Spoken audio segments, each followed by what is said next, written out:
Just going to check the sound. Just quick test 1 2 1 2 3.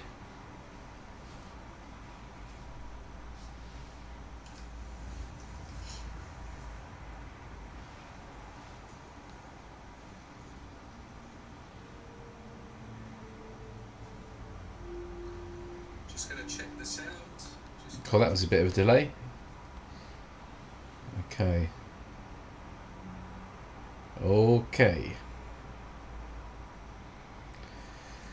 Right. So, okay, this is going to be my second live stream on multi-tool hunting. This is going to be my second and only live stream so far, showing my process, and basically yet again I'm going to start completely from scratch. I've got some upgrading to do while I'm sort of going through this, because this is a brand new save. I've just uploaded a video actually of this tool here, which I've just found on this save.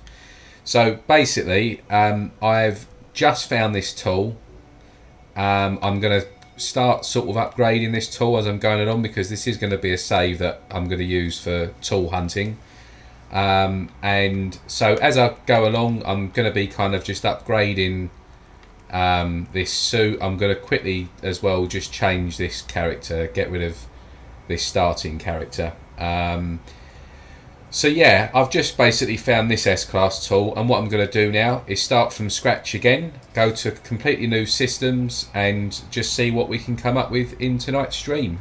It's Friday, weekend's ahead, so this is going to be a nice chilled stream after quite a lengthy week and a busy week in work this week. So yeah, I'm just going to be taking it easy, going at my own pace, and basically if we do get any viewers popping into the stream here, don't be afraid to ask questions, because it would be good to have this as sort of a Q&A, and if anyone saw bits and bobs or even the whole of the last stream that I did and they've got questions that are kind of unanswered, or they want to ask any questions, don't be shy, just drop some comments down in the chat. I will read every message and I will come back to you on the questions if you've got any.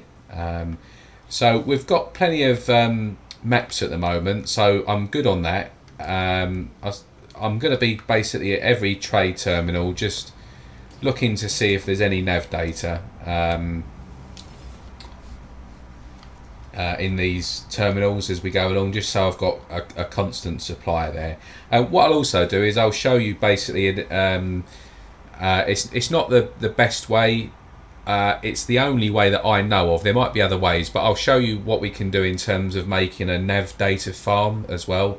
Very simple, just you need a freighter for it, or a permanent land base, and then yeah, we can basically start making a farm for the nav data.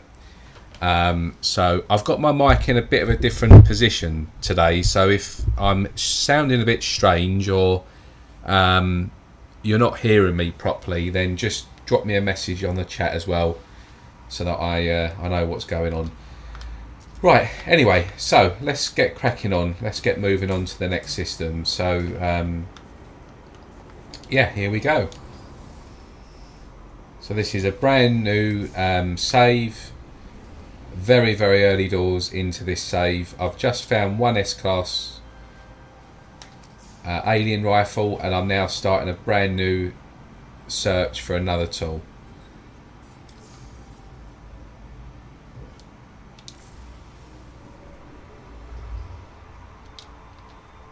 So as always, looking for at least 4 planets, ideally in a system, and again ideally no moons. It doesn't matter if it's a tier 2 or tier 3.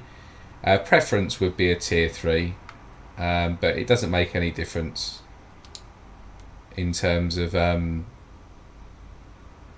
the S-Class spawning rate. So this doesn't look like it's got any moons. It's got at least 5 planets there, and it's a tier 2. So Corvax, here we go. It doesn't make any difference either if it's a Corvax, Viking or Gek. some people do suggest that you've got more chance of seeing exotic sort of rare tools, or just more alien and experimental tools in general in Viking systems, but I'm sort of not convinced on that. I think it's just complete RNG and complete luck as to what you get.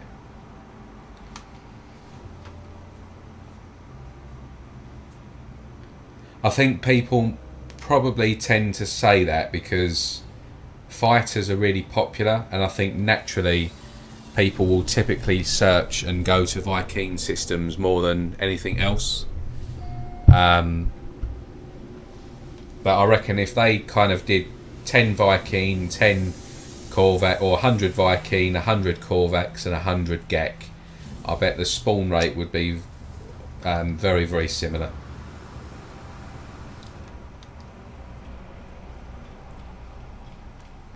So, checking the cabinet, first thing that I do, it's a B class. So some tool hunters instant put off that, they probably just go right on to the next system. Let's look for an A class cabinet and use that as a spawning point, but yeah, that's not what I do. I actually search in every system.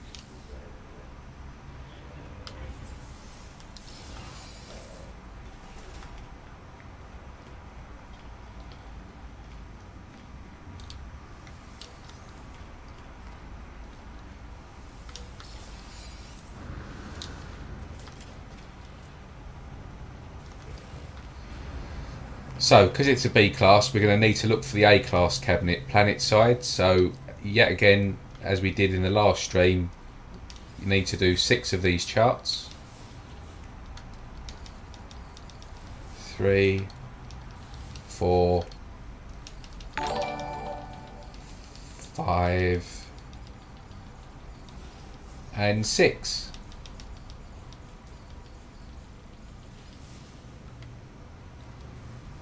So once you've got your 6 buildings showing up on the HUD, one of those is obviously going to be a minor settlement. Peaceful Gamer just subscribed. Welcome to the channel, Peaceful Gamer. If you're after multi-tools, this is probably a channel for you. This is almost exclusive to multi-tools and some live streams as well. But like I said at the start of this stream, if you've got any questions, anything relating to tools, mechanics or anything, then just drop me a message in the chat and I'll do my best to try and help out.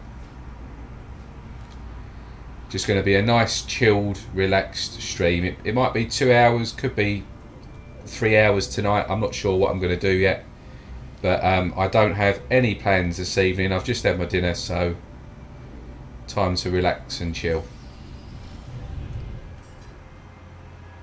Fusion X59, hi, welcome to the chat. Happy Friday. TGIF and all that.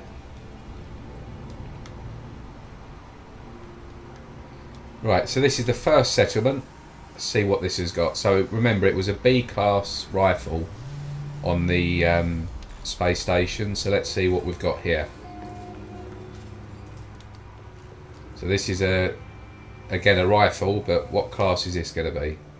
Right, this is going to be the natural A class, I think. So I one chart, one settlement, and basically we got lucky here. So this is showing as an A class. There is a chance that this might not be the natural A class, and the class on the station might be an actual A class, even though it's a B cabinet. But just from my experience, I'm going to go with my gut here, and I think this is going to be the native A class tool. So that's the space station tool. So I'm going to reload a save now to spawn this planet's tool. So I'll just do that straight away before I do anything else at this point.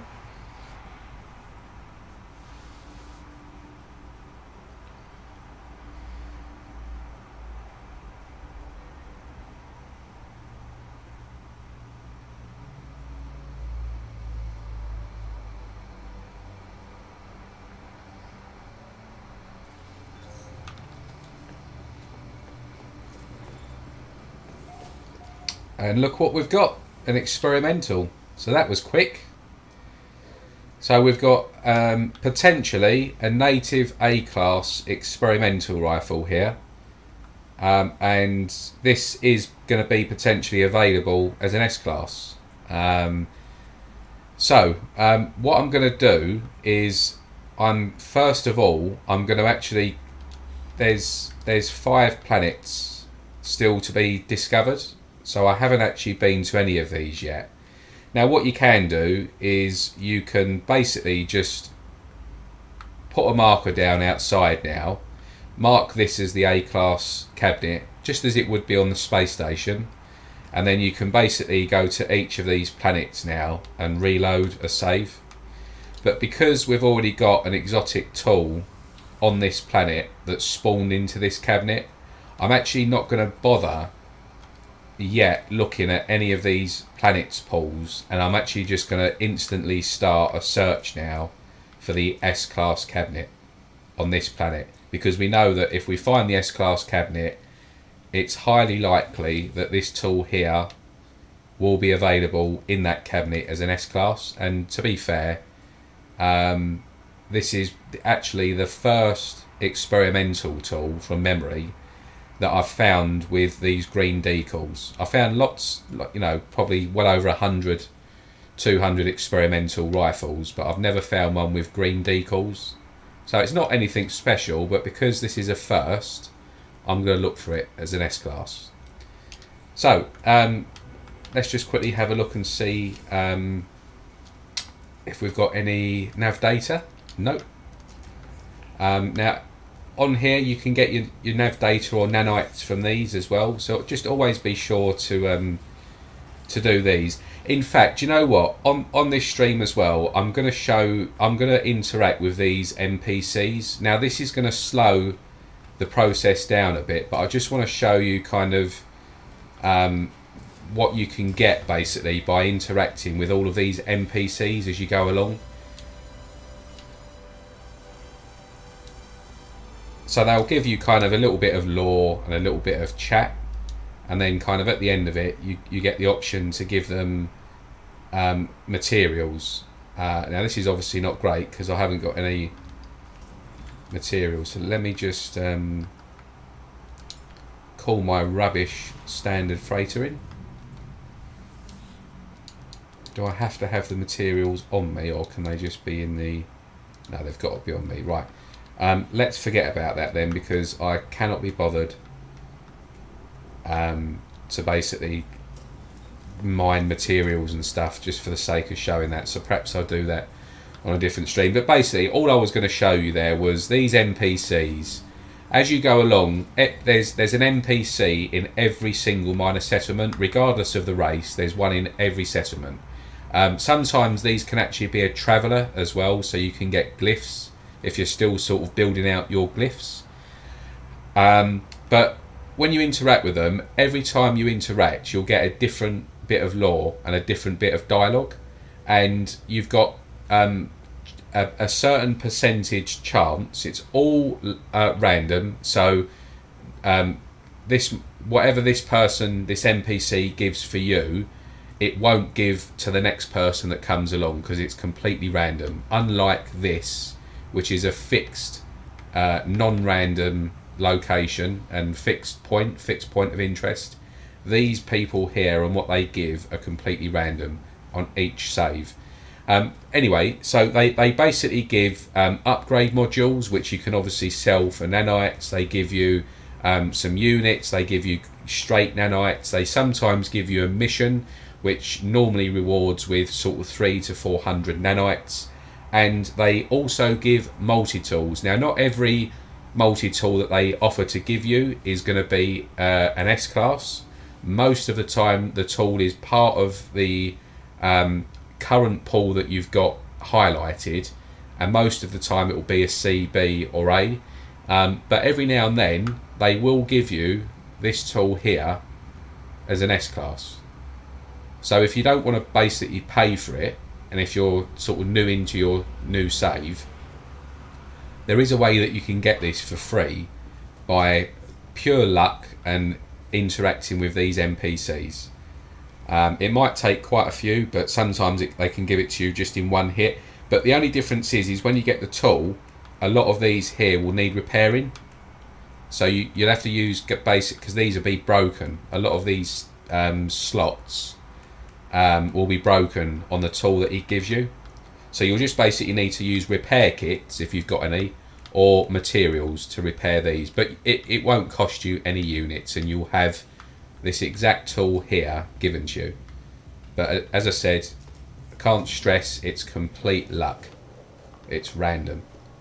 Right, so we're going to go to the next settlement now. Let's just hope we can get this done very quickly so we can get on to looking for another one. So this is going to be settlement number 2. I'll try and keep a sort of conscious count of how many we cover.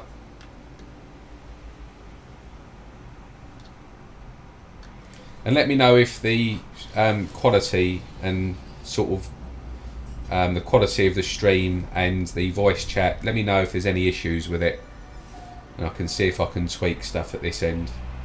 I'm not the most tech savvy person when doing stuff like this, so you'll have to bear with me. Right, so there's a settlement highlighted here, but I do keep an eye out for other settlements, because sometimes you do get them quite close to each other, and there's one down here. So I'll always go to the unmarked one first if there's one that we can see, because it just saves using a map, and the game will recognise that you've been to this settlement as well. So yeah, so I think this was the space station tool. It was definitely a rifle like this. I'm not sure if it's the same tool or the same colour, but the space station was a B. So if this is the same, it's jumped down to a C class, which gives me a bit of confidence that this tool here that we're after is in fact an actual A class.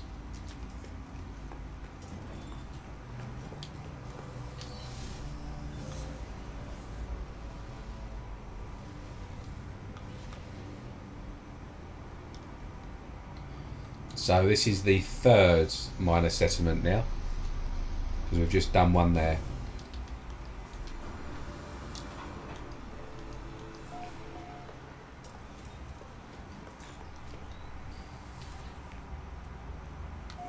It's jumped down to a B. So I'm still confident that this is a native A, but remember, this is a tier 2 economy, this one, so unlike tier 3, you're going to see these tools appearing more often as sort of Bs and As than you will like in a tier 3 economy. You'll see them appearing, if it's a native A, kind of 7 or 8 times out of 10 as an A, but in a tier 2 it might be 6 or 7 times out of 10 as an A. So you'll see them basically appearing a bit more often in the lower class than their native class in a tier 2, but it basically doesn't make much of a difference at all.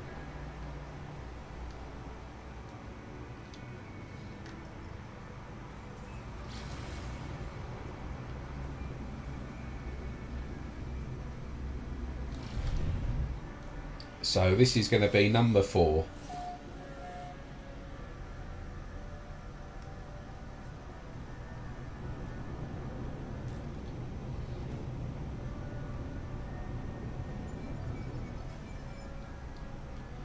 They're not the best planets to look on, these frozen planets, because the settlements normally are kind of really camouflaged. They're quite difficult to see from the sky. The best planets, actually, while I'm just on that point, I find that the best planets to try and look for a tool on are obviously nice planets. So if you get one that spawns on a paradise planet, then fill your boots, because you can make a base and stuff. But for looking for minor settlements, I always find that the barer the planet, the easier it is to just keep an eye out for not just settlements, but all different buildings. So typically, your barren and desert and the sort of cactus flesh type of planets, they're generally the best planets to look for anything on, not just settlements but any kind of building, because they're normally a bit barer, and the terrain is normally sort of a bit darker, so it's easier to see things and things stand out a lot more.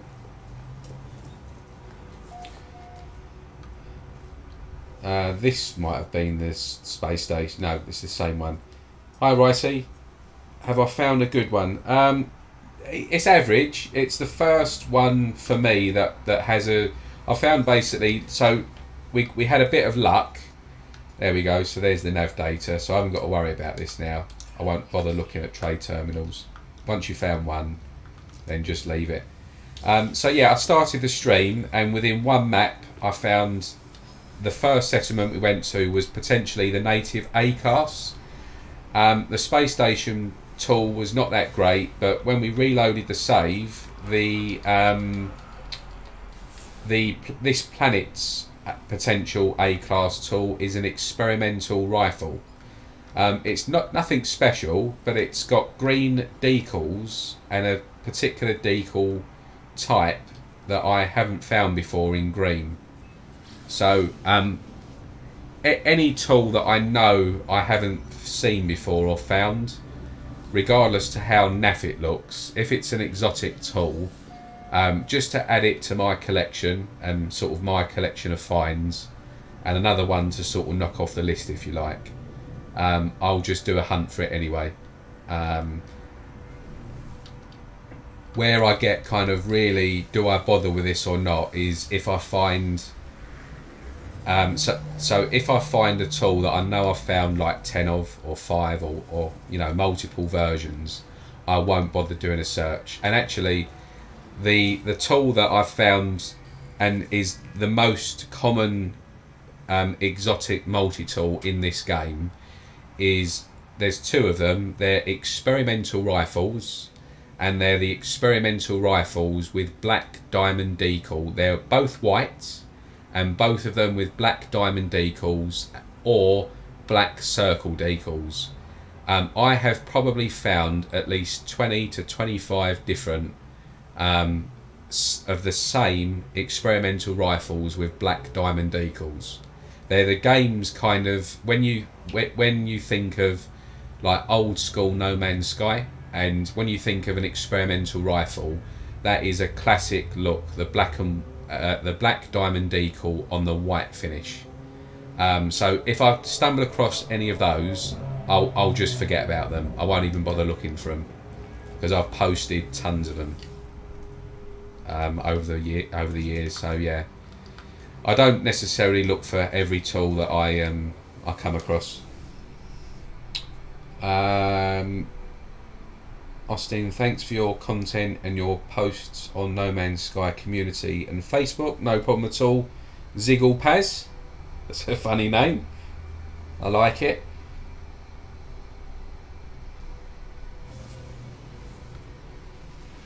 So I think that was number 5 or 6. Yeah, I'm not going to be posting much on Reddit or Facebook for the next few weeks, just because of this troll that's currently trying to make my life a misery. So I'm just going to be exclusively posting stuff to YouTube for the next few weeks, probably until about mid-April or to the end of April.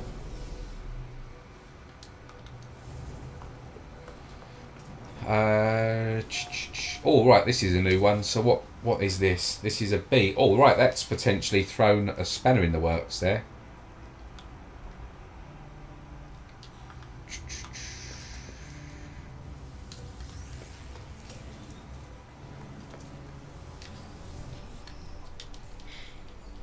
So we've got to try and see if we can get this experimental showing a bit more often as an A-class at the moment. Because currently, right now, as it stands, it's more than likely that the experimental is a native A, but I'm less confident now after seeing that tool. Zane, how you doing, mate? Swisharoony. Happy Friday. The weekend has landed.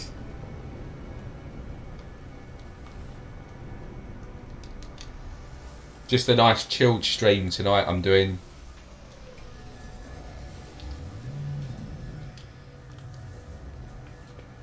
Yeah, so that tool that's just appeared there is a potential spanner in the works. This is definitely the native C class, without a question. That this is the native C class tool in this system pool, in the planet pool.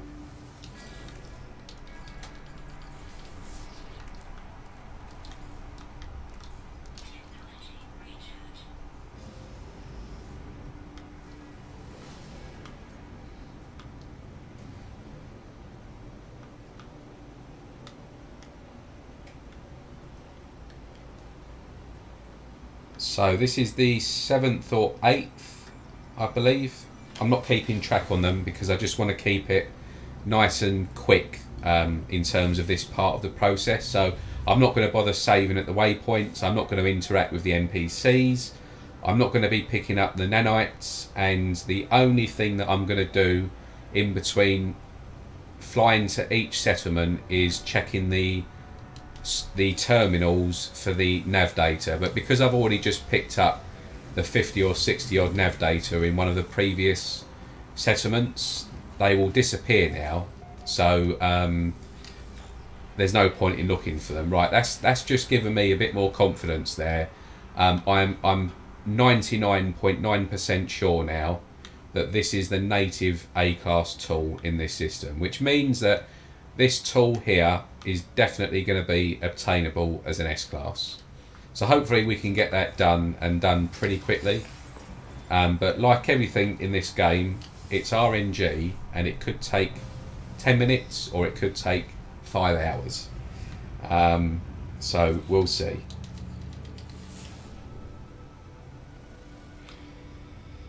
So that B could be A, but downgraded. Yeah, potentially, yeah. Yeah, tier 2 systems, there's no difference whatsoever in my experience of hunting, and the same with ships. In tier 2 systems, if you're looking for an S-class, there's no difference whatsoever, right? You're talking 1%. So you've got just as much chance and just as quick a chance of seeing an S-class in anything between the tier 2 and tier 3 systems. But where it does make a difference is on A and B class things showing. So what you'll find is in a tier 2 system, if you're looking for a native A class, the A class might appear, it will still appear more often than not as an A class, but it might appear 6 times out of 10 as an A class. But in a tier 3, it will be more 7, 8 or 9 times out of 10 you'll see it appear in its native class. So it can be a little bit trickier, sort of just trying to define what's what in a tier 2. So this was the tool that threw the spanner in the works because it showed as a B, but as it's just jumped down to a C now, we can immediately rule this out of being the potential A class in this system. So we're now 100% certain that experimental rifle is in fact the native A class. Pretty swish, thanks man. Just chilling, deciding what to work on next. You had any luck so far? Yeah, so I found an S class on my first ever live stream. This isn't obviously going to be for everyone's aim, this type of thing, because it is quite repetitive and boring. You can only jizz it up as much as what you can, really. So yeah, this is really just a Q&A for people. If anyone's got questions on the process and stuff like that, I thought I'd do some live streams just to help some people out, and basically just try and encourage maybe a few more people to look for tools, because it is arguably the most niche thing to do in this game still after all these years, and there's not many of us that do it. So the more people that the more people that do it, hopefully a better selection of tools and rare tools the community will have. So it's all good. and we're looking for an experimental on this planet, but we've still got 5 planets here where I have no idea what these could spawn. So the first planet I went to had an experimental, literally the first system and the first planet. So we got quite lucky, but now it's just a case of trying to find the S-class and then seeing what all those other planets spawn as well. There might be more than one in this system. So these tools here that show, I'm just going to completely ignore every one of these now. I'm only interested now in looking at the experimental, so we'll get cracking on straight away. If you want to speed things up as well, use your map in your ship, because then you don't get the cinematic, so you can just get cracking on straight away.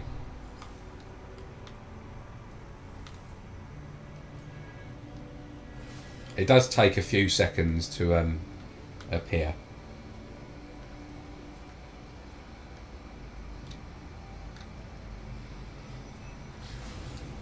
There's some nice green decals. Yeah, so it's nothing special, this tool, but I've never found this particular decal in green before, so I'm just going to give it a hunt and see how we get on. Just another one to add to the list. Ziggle Paz says, nice to meet all the No Man's Sky YouTubers. Yeah, Zane is my go-to man for anything technical or guides in this game.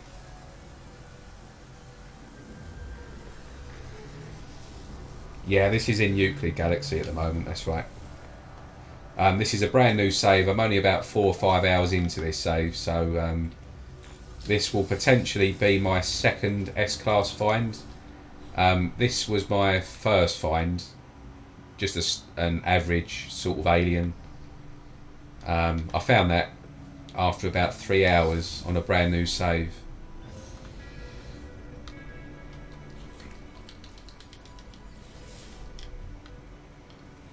Yeah, Zane's said you had you're just deciding what to work on next. Well, you know what you can do? You can do your top 5 or top 10 multi-tools, mate.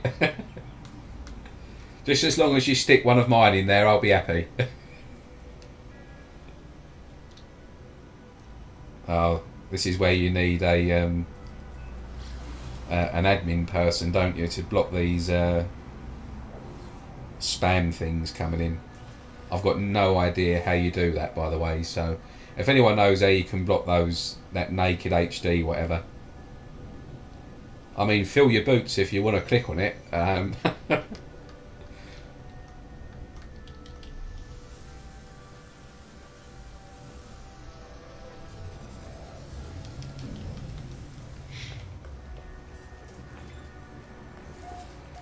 Right, let's see what we've got here.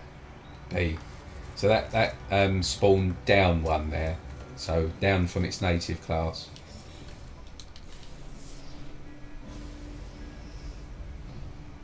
Is 90%. Well, at least there's a few good ones then to hopefully get you some views and stuff. I think the last one that you did, that really cute sort of punk-esque turquoise crystal pistol, that's had like about 80 or 90,000 views, and I did see that quite a few of the comments on there seem to sort of lean towards that tool as the one that they would go and get.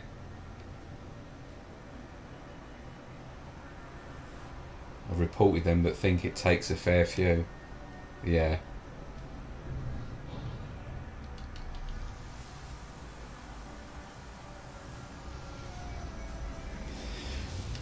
Ricey says, I only get ostentatious MTs. Well, there's a few good ones out there, Ricey. So on Reddit, there's a guy called Scotty. I don't know his full name on there, but he's a prolific multi-tool poster. And he has found some excellent tools. He's really, really good. I make a note of sort of just keeping a little bit of a sneak peek on his profile. He doesn't know, so I don't really comment too much on there, but I always look out for his posts. He's a really good multi-tool finder. But the king is obviously Mr. Lava Lamp. Lava Lamp is he's the most experienced. He's probably a bit more behind the scenes tech savvy with it as well. Knows a lot about kind of the game mechanics behind it, probably in a lot more depth than me.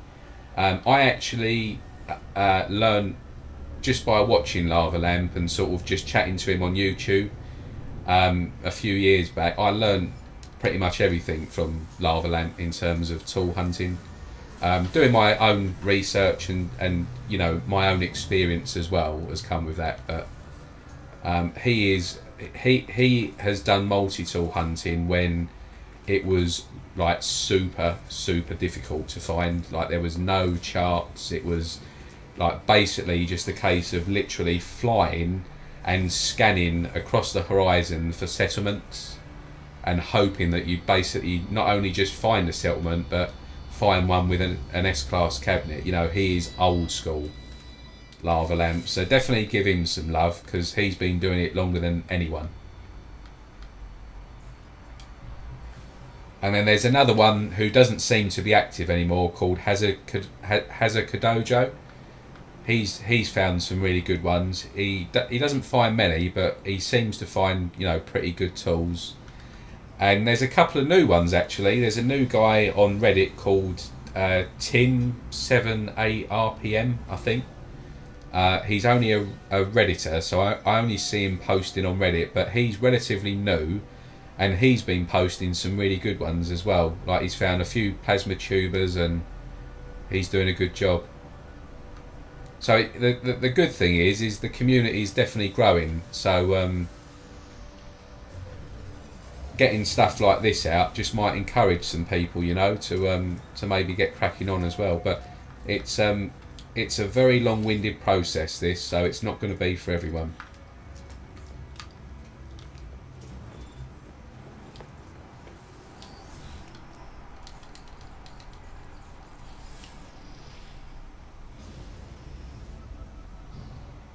Ziggle Paz says he's run out of things to do, so just hopping galaxies. Yeah. I said it before on a previous stream. Musician TT, old school as well. Yeah, she is really good. Musician TT, a lady called Tiffany, Tiff Cornell. She is my favourite ship hunter in this game. She, like, when I first started looking at sort of ship hunting myself, so Postman Tom's obviously, you know, really good as well, but she has definitely found all of my favourite ships. So she's the only person that I've ever gone and actually picked up ships from other people. Musician TT, she's brilliant. She's really active still as well, but she posts a lot on MeWe, like this other social media app now called MeWe. She's on there quite a bit. But she's really good.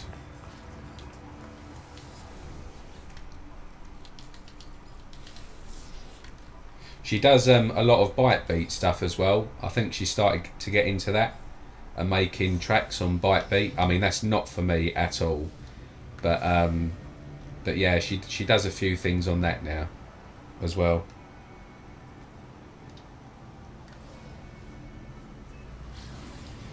But yeah, what I was going to say was, like I said on the previous stream, like when you're jumping from galaxy to galaxy, No Man's Sky is just a numbers game. You've got to play the numbers in this game. If you want to find stuff, if you want to find really cool stuff, and if you want to basically see all the things that this game has to offer, and it is very much of a muchness, a lot of it. Like, you know, once you've seen one of something, you've kind of seen it all. But you've got to play the numbers. The only way that you're going to see really cool ships, really cool multi-tools, really good fauna, flora and rare stuff, and, you know, this, that and the other, is you've got to go round system jumping. You know, you can't stay in the same system for long periods of time. No Man's Sky builders they will stay in the same system for hours. And you know, if you want to basically see what the game has to offer, you've got to play the numbers in, and the more systems you visit, the more ships you'll see, and the more tools you'll see, the more biomes you'll see, the more planets you'll see, and it just, you know, on and on and on. So yeah, there's definitely that. If you want to explore and you want to get a feel for exactly what the game can offer, you've got to basically warp and you've got to move around a bit. Like, never stay, unless you're building something, always be moving on. Always just keep moving forward.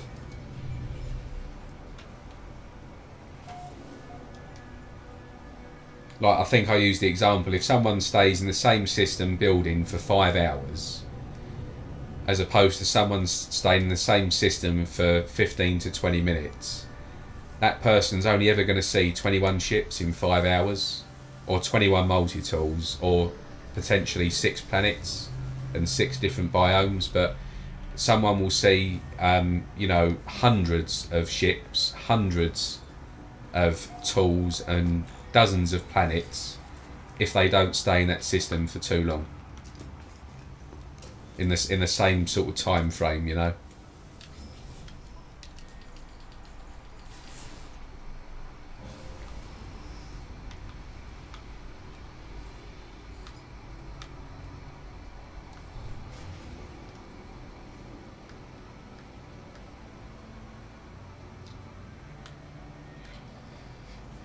So we've gone through 10 settlements now.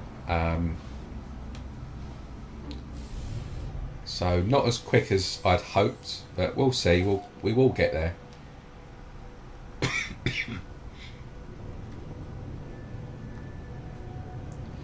Cubal is another one, Ricey. He's found some good tools. He's not like an active, I would say, hunter, but he does keep an eye out for tools in every system that he goes to.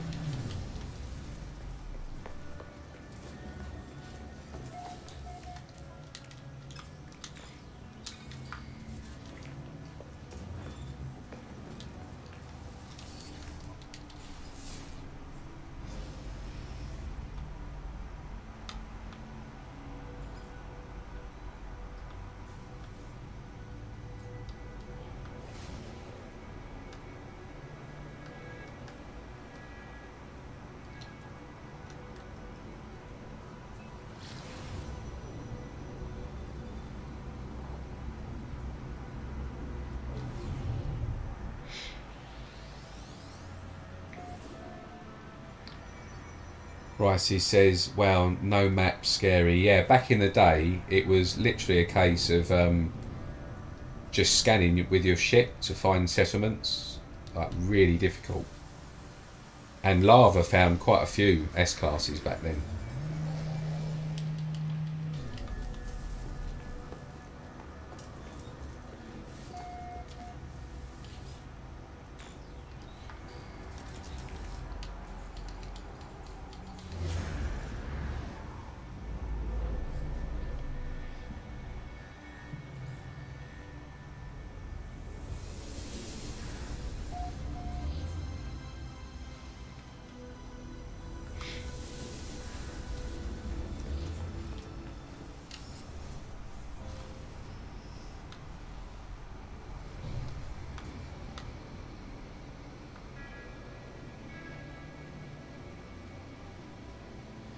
I want to sort of find this one quick so we can get onto a different system. What I might do is, if it ends up taking quite a while, this one, I'll put a marker down at an A-class settlement. I'll quickly go and reload on each planet and see what they spawn.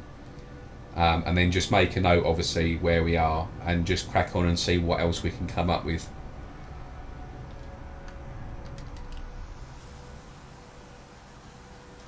Yeah, cue ball is fun, Ricey says. Yeah, he's a good lad. Puts out some good content. It's definitely improved.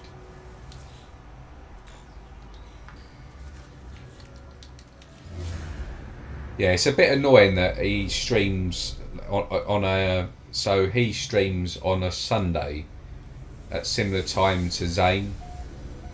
And I think that if he used his brain a bit more about that, it would potentially mean that, like, if he did it at a different time, or either before or after, or just on a different day, both him and Zane would probably get a few more viewers.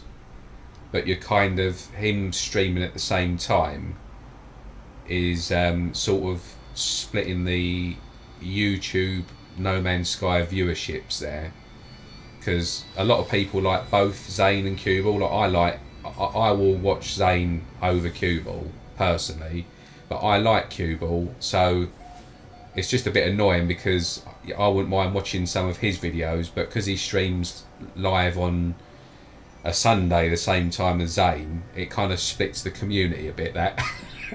That's my personal view on it. It's not like a dick thing to do or anything, but it's just, if, like, Zane would get more viewers and he would get more viewers if they probably did it at different times. So yeah, it's a bit of an odd one, that one.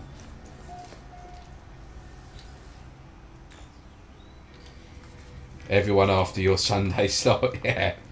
Well, yeah, I suppose it's quite a popular one, that, isn't it? Like, people just, after their Sunday roast, chilling out and stuff.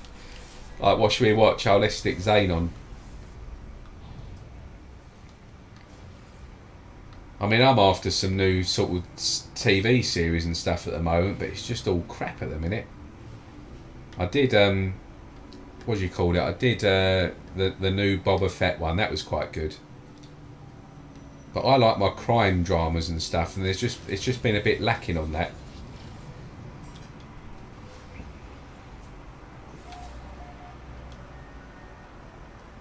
Yeah, it's hard. Yeah, because there's quite a few streamers now and stuff, isn't there?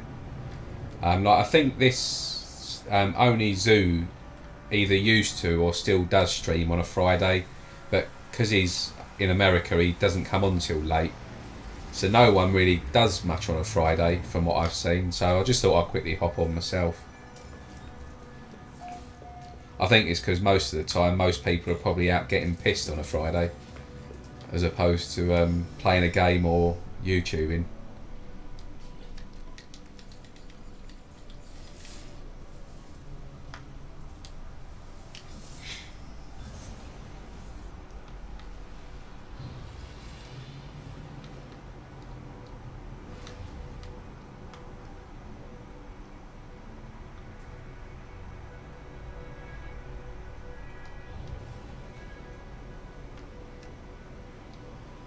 I'm getting a bit excited though, watching these graphics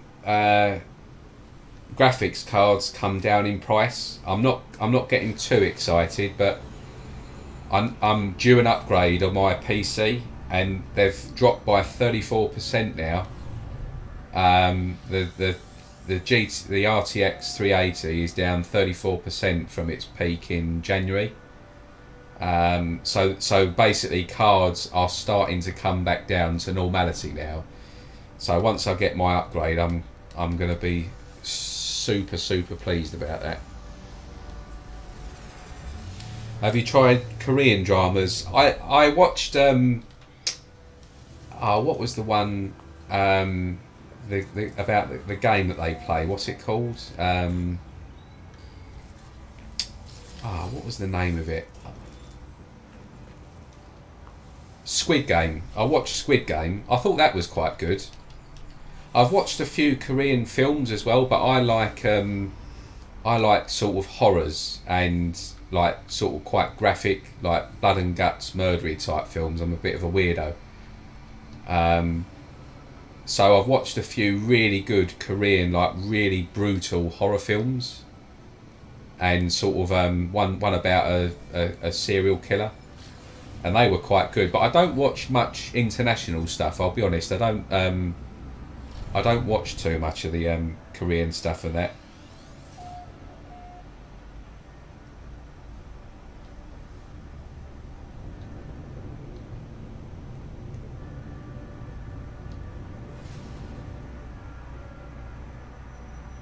Yeah, it was brutal, Squid. I quite enjoyed that. I thought that was quite good.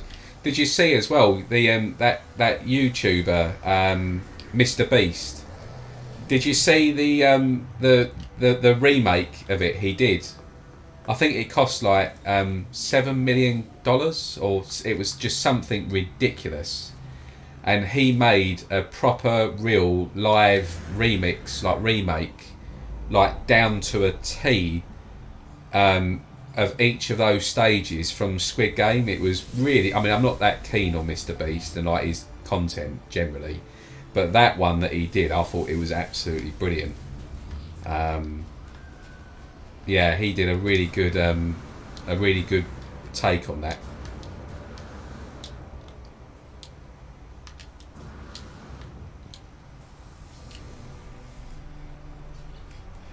So I'm just going to quickly catch up with chat. All of Us Are Dead. Yeah, so I've actually I've got All of Us Are Dead downloaded. I actually have my own media server, so I made my own. I've got a huge media server, like absolutely ginormous. It's like, I think I'm running now at just over 200 terabytes of storage space, and that doesn't include the backup as well. So I've got basically nearly half a petabyte of overall storage, and I've got an absolute shitload of decent content that a lot of my friends and family stream from. So I've got that downloaded. I need to watch that because a few people have said that All of Us Are Dead is quite good. So I'm going to probably give that a go. Check out Sweet Home Zombie Apocalypse. Yeah, I'll have a look at that as well. Doesn't ring a bell, that, so I'll get that going on Netflix. Okay. Pan says, has anyone suggested that to Lava makes sense to work together, as is great how many No Man's Sky creators are friends and supportive of each other? Yeah, so Lava was really active. He's still an active multi-tool hunter, but unfortunately he doesn't really post his finds publicly anymore. He used to be quite active on YouTube, on Discord and stuff, but I think there's probably a couple of reasons why he doesn't do it, and I'm sure he can speak for himself, but I think doing it can be a bit of a chore. Like, finding tools is one thing, but then making videos, making pictures and all things fancy, and just basically adding time to already a very long-winded process. You've got to enjoy that part of it as well, and if you don't, I can get kind of why people might not want to do that. So I think there's probably a couple of reasons why he stopped, but I just think unless you're a big YouTuber, it can probably be a bit disheartening. I mean, I don't get anything that makes me any money. I do it purely just because I quite enjoy doing it, and I'm trying to learn a bit about kind of video editing and Photoshop and stuff like that. So doing this sort of stuff does help me a bit as well. So I find it quite interesting. But yeah, doing this side of it as well as doing the game, for some people it's sort of one or the other, not both. And I think Lava's probably a bit like that, to be fair. I watched it, amazing production, but yeah, it was like the amount of money that Mr. Beast spends on his videos is just insane. Like I watched like a YouTube sort of documentary on him. It's quite interesting actually, and God, the amount of money he makes as well is ridiculous. But he puts a lot of his profits from his videos back into the next video. And yeah, I mean, I think that he spent more money on that than the highest, most expensive episodes of Game of Thrones. Like, a ridiculous amount of money.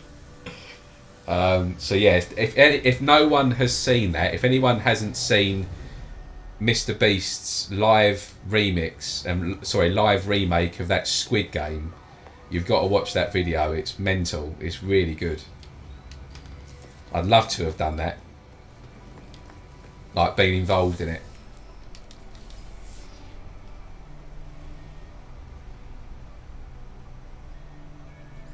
Yeah, I'm gonna probably watch that All of Us Is Dead as well. I meant Cue Ball Zane crossover. I do enjoy a happy KJ Lava video very much. Yeah, I watched a bit of KJ last night. I fell asleep because she streams quite late, doesn't she? But yeah, she's basically just laughs all through her stream. It's quite funny. Lastly, A Bittersweet Life.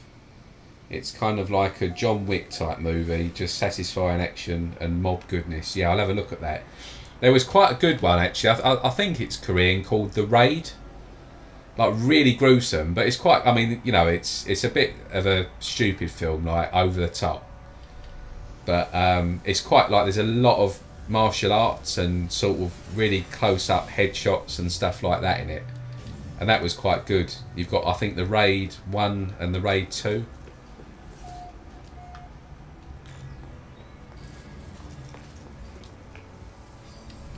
For Korean movies, you might would recommend 3 in particular. Old Boy, yeah. So I've seen Old Boy. That's really good. Not seen The Good, The Bad, and The Weird. I'll have a look at that. But yeah, A Bittersweet Life. I think I remember seeing that one, but I haven't watched it yet. But Old Boy is an older film, isn't it? It's a bit of a classic one. That I think it's quite that's quite highly rated as well on IMDb from memory. There's been a few remakes of it as well, I think.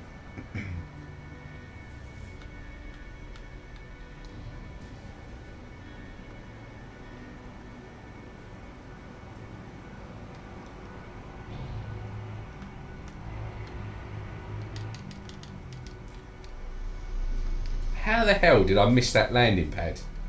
Literally right above it. I owned The Raid 1 and 2 on DVD for a decade, yeah. Maybe longer. Never watched it. Yeah, you should watch it. It's quite good. It's not bad.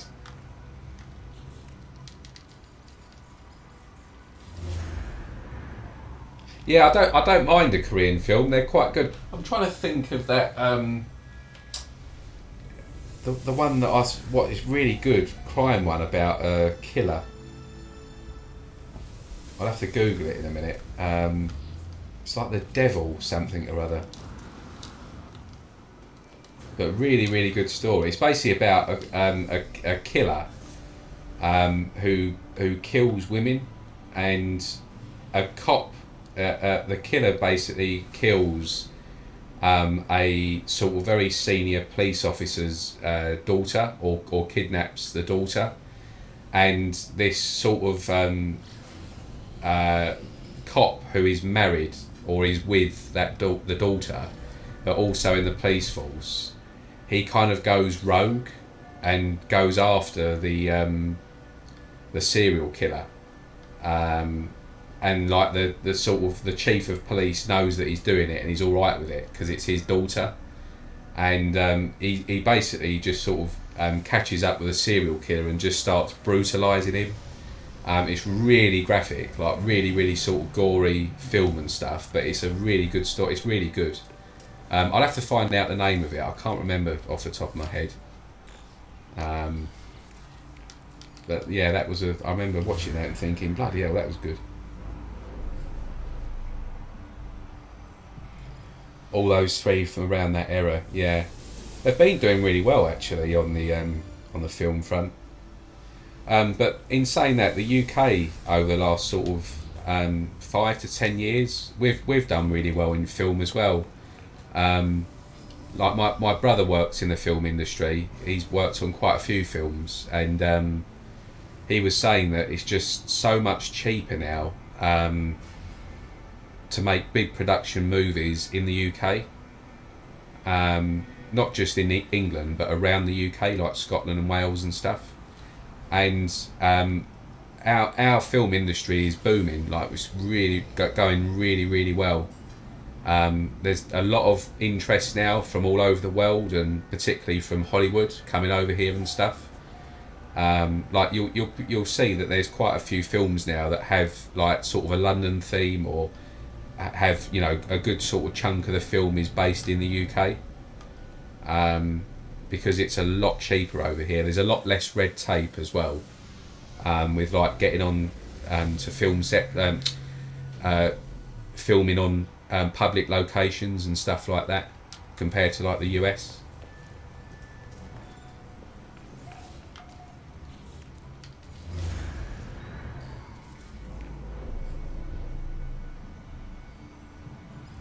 Just going to sort some IRL stuff. Yeah. See you later, YC. Thanks for joining, mate. I'm not sure if I'm going to be on Zoo stream. When I finish this, I'm probably going to get some sleep, I would imagine.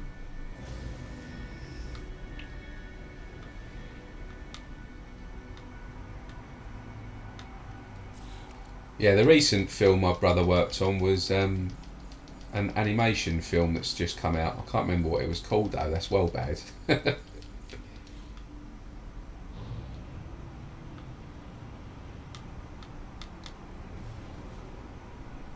Ron's Gone Wrong. That was it. That was one of the recent films he worked on.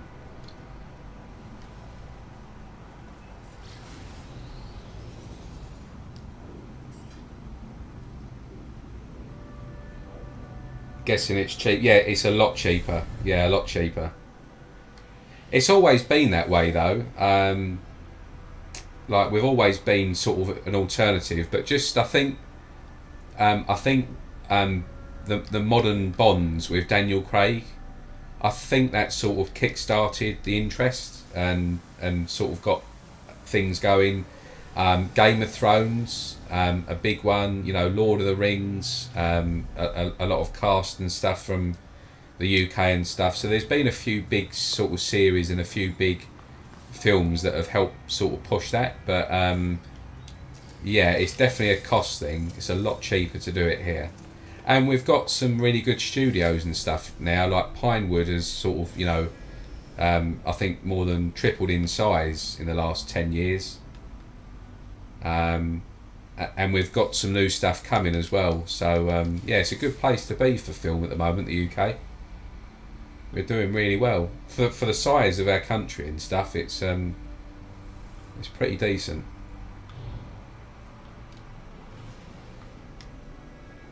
Where the hell is this settlement? There it is. Right next to us.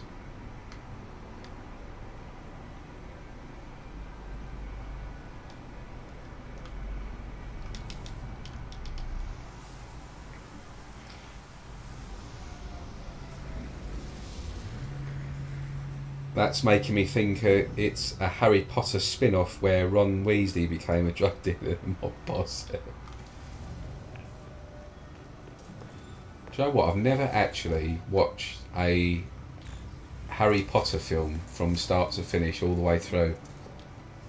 I just never got into Harry Potter. I don't know what it is. I do need to sort of sit down and watch them, I think, just to see what all the fuss is. But yeah, I never really got into that Harry Potter.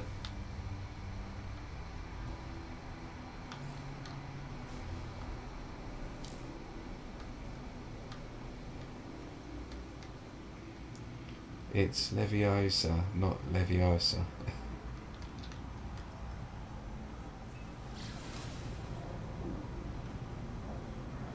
Oh, Wingardium Leviosa, yeah, wallet. See, I have got no idea on the context here.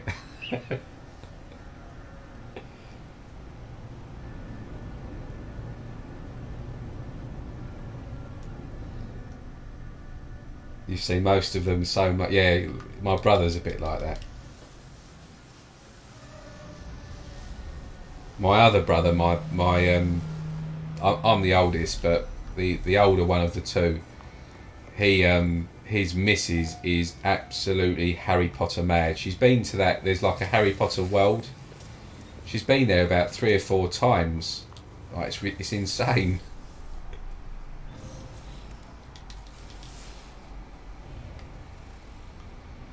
Whereas me, I would go to the US just to go to that sort of Star Wars world.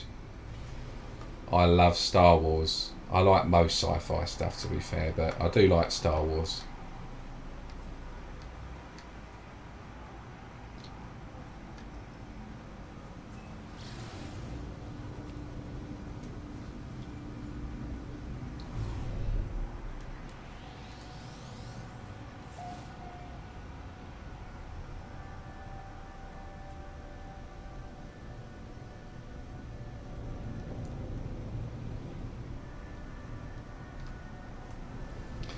Zane, just while you're in the chat, on a stream I did the other day, we were talking about someone potentially doing a live stream, even if it's just like one episode, just one video, but of somebody playing Legacy No Man's Sky, like the they're not the very first version that had like an absolute shed ton of bugs, like a playable version, but as playable as it possibly can be, but as close to the beginnings of No Man's Sky, the Legacy game, as we can. You need to get on that and do a video, because I reckon that'll get you quite a few views as well. I wouldn't know how to get it running and all of that sort of stuff, but otherwise I might give it a crack myself. But that'll be for the veteran players and for the old school players, if you like all us lot, and you know, all the other people and that out there. It's a bit of nostalgia, isn't it, for us? But for newer players, they can see what it used to be like, and like the how difficult it was with doing certain things, and they would see big differences. And I think it'd be really cool to do that. Like, one of you guys has got to do that.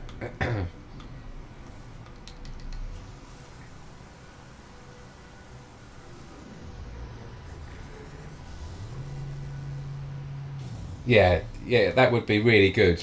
I did mention it a couple of months back, but it came up again in one of the recent streams,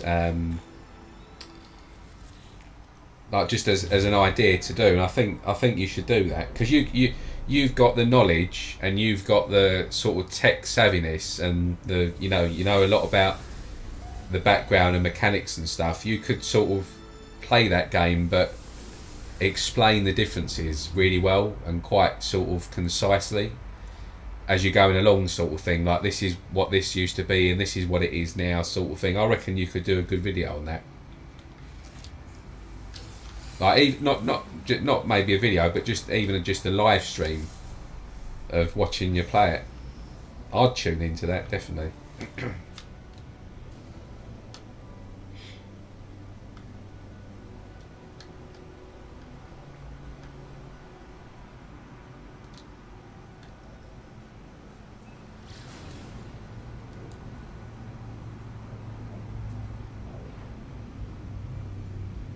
I just remember, to try and make money, I used to, the only really way that I used to know how to make money, and a lot of it was a grind, but I think they were called dynamic resonators. And I remember trying to crash economies back then, just buying and selling dynamic I think they were called dynamic resonators, like these green things, and they were like a high value item that you could buy from space stations. So I remember having to grind for trying to just build up enough cash to buy some, and then start just sort of buying and selling as the ships came in. And God, I had to, it took me 75 or 76 hours to get to the centre of the galaxy in permadeath, because you couldn't use portals. Like, you had to manually warp all the way to the centre, and that was like the biggest grind I've ever done in this game. Whereas now it's just like a couple of clicks on a freaking portal or a glyph and you've got it. Like, it's so easy.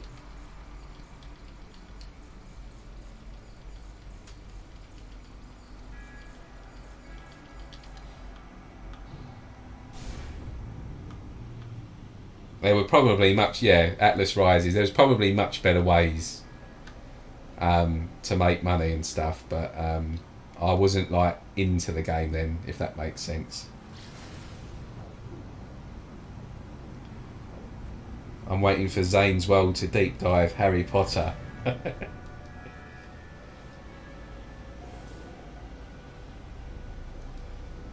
Yeah, you've probably got quite a few ideas. Yeah, if it does happen, it'd be great. I mean, no rush, but it'd be a good idea.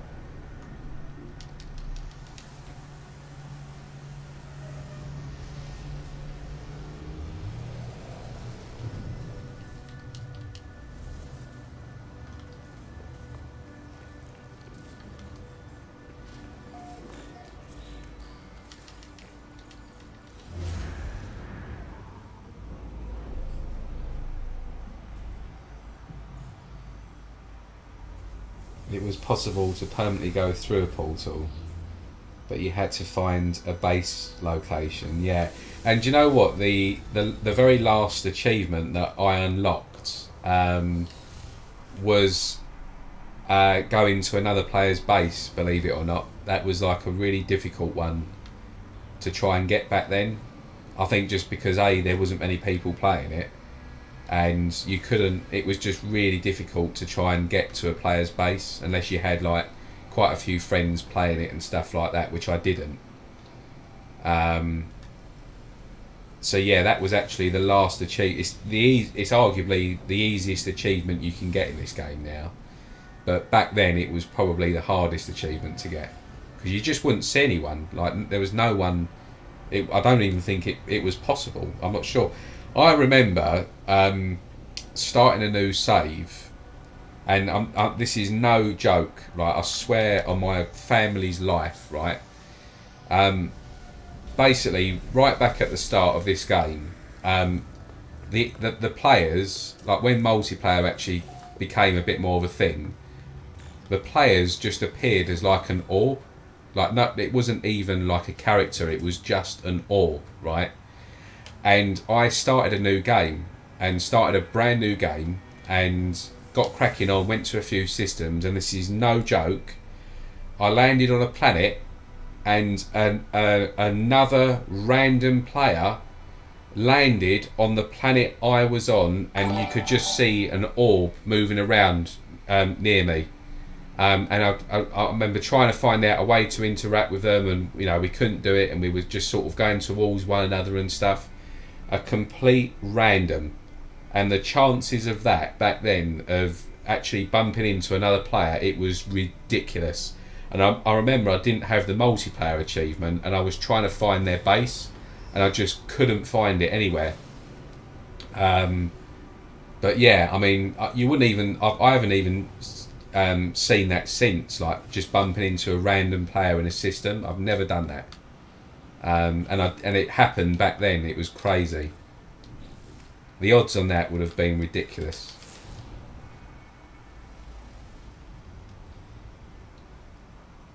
I'm looking forward to a Hogwarts game. Yeah. The Star Wars games that have been coming out are brilliant. That Jedi Fallen Order was excellent. Yeah, do you know what? And I wish I could have captured that on my shadow play back then on Nvidia, because that would have been brilliant to put out on a video like now or something. Yeah, crazy odds on something like that happening. Right, we're not getting much luck with this tool here. I'm still going, but not much luck at all. I think my farmer's market was one of the first player-based repositories, and I didn't make it to the few months after Atlas Rises released. Yeah, I made quite a few like sort of mini bases and stuff at the start, but I just remember. I mean, I would probably go back now, right, and having played the game for so many thousands of hours, it's never going to be a difficult game now. But I just remember playing permadeath back then, and it was a real grind. Like, it was difficult. It wasn't like once you got quite a few of your upgrades and stuff, it got a lot easier. But I just remember always the first few hours of this game being like astronomically harder than what it is now to try and like get anywhere and do something. But if I played it now, like the same version but played it now, I might have a different view on that, because obviously we know a bit more about the game now. But yeah, my memories are it was a much more of a survival game back then than what it is now. But I could be wrong on that these days, I'm not sure.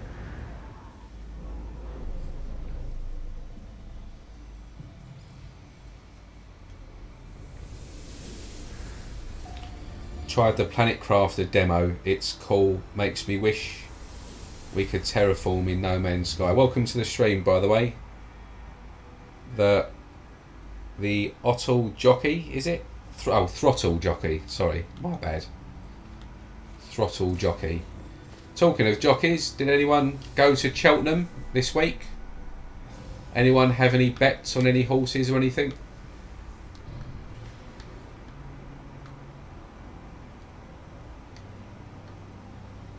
Definitely harder. Yeah. That's my feeling. I remember it being difficult.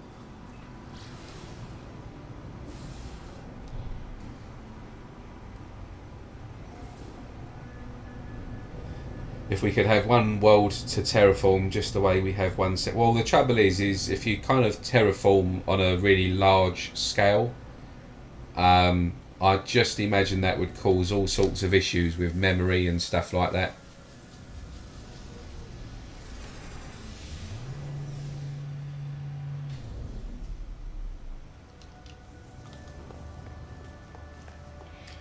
I'm not a super fan of how easy units etc. are to gather. Kind of makes them more an annoyance to get than a legitimate thing. Yeah, I wish it was a lot harder. I wish there was like a mode above permadeath mode. Like I would love there to be a mode that they introduced that was just crazy numbers, like crazy difficult, really like made it much more about survival than exploring, because we've got 3 modes for exploring, 4 modes for exploring. Let's have another mode where it's just brutal, absolute brutal survival in this game. I think that would be really good. I'd love to play that.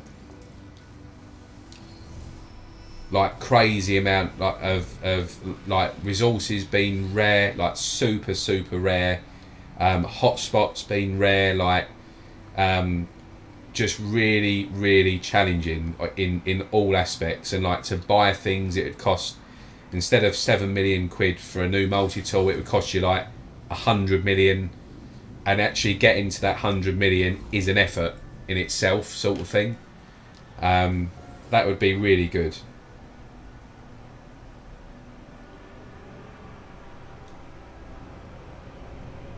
Because it isn't really a survival game now, is it? No Man's Sky. It's just about chill. Relax and chill.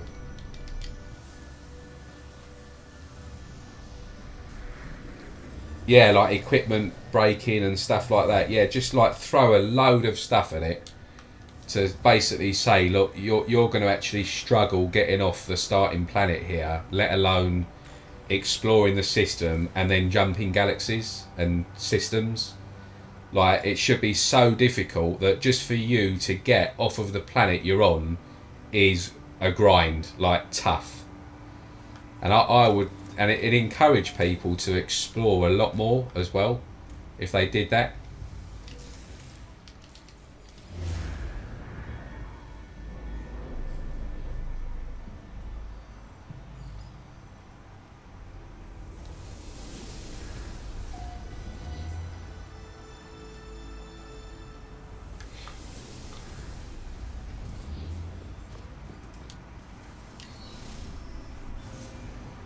Yeah, sorry, we've not had much luck on this. So just to sort of mix it up a bit, once I get another A-class spawn here of this tool, I'm just going to quickly go and reload on the other planets and see what they show, and then kind of make a decision on whether just to move on to a different system or not. With No Man's Sky procedural generation, a terraformed planet would be as easy to draw as anything. Yeah, but I think you've got to just think about the systems that are playing it. Like, there's no way something like the Switch or like even the Steam Deck could sort of render in that sort of memory buffer and stuff. I just think that sort of stuff would take up a lot of resource, like a lot of hardware resource. What would be cool is if a planet had different biomes, like if each planet had a north and south pole, as well as like an equator, and in that equator it would be kind of, you know, this is like a paradise planet, or this is a toxic planet, but both above and below that is frozen. So just to mix it up a bit, just like a couple of different biomes on the actual planet itself would be quite cool. Right, that's the A class. So I'm just going to quickly put a marker down here and go and reload on the other planets just to see what we've got. So I'll put that as a pink marker because it's pink for A, or purple for A. Right, and now we're going to, actually I'm going to quickly make a manual save there as well, just in case. And yeah, we're just going to quickly go, we've got 5 planets here that we haven't been to yet, so I'm just going to reload on each one of these and see what pops into the A-class cabinet here, just to see if there's any other exotics. There might not be.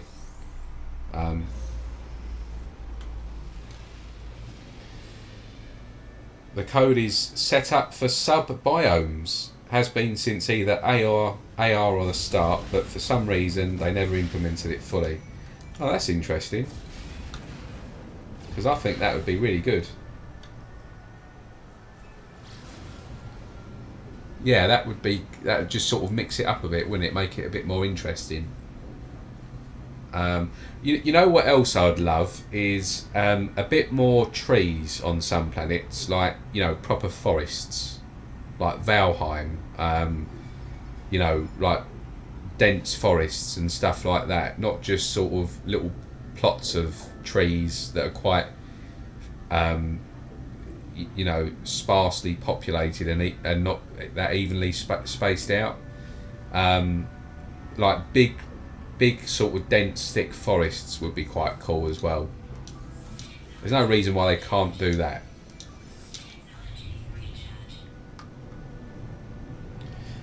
Gonna have to head off. Yeah, no worries, Zane. Got some work done. Was a lot of fun hanging out and chatting. Hope you all have an awesome night. Yeah, you too, mate. Enjoy your Friday. Enjoy, I'm sure, probably the chicken ramen you've got there waiting for you. And enjoy the rest of your weekend, mate. I'll catch you on Sunday.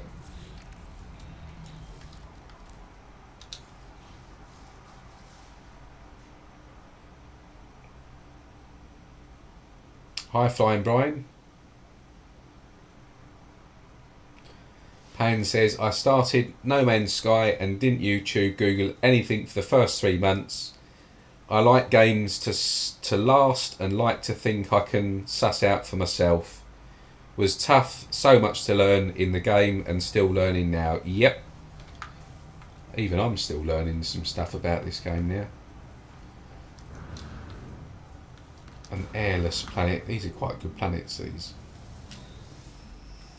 Right, back to the settlement. Let's just see what this planet spawned.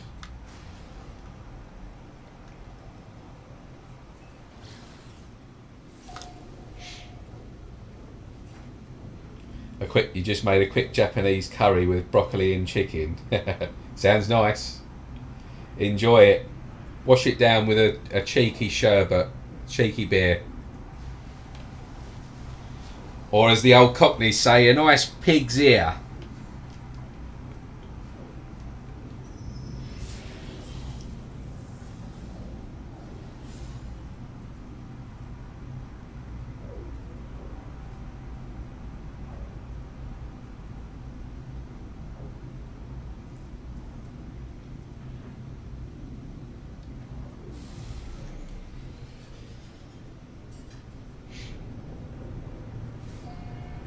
Yeah, this game is like, if someone was to do what you did, Pan, and basically not Google anything and just start from the off, like just completely blind, it could be quite a tough crack, this, to work everything out, because it is quite, there's a lot to learn in this game.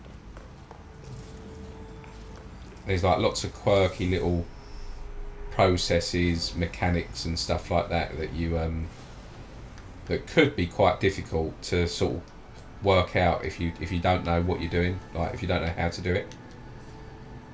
So yeah, I hear that. That was like, you know, when the game first came out, obviously there weren't that many guides and stuff, and it was but even without the guides, it was really tough, really difficult. Like I remember storms lasting for quite quite a long period of time, and I remember they could easily just rip your shield right down, like really quickly as well.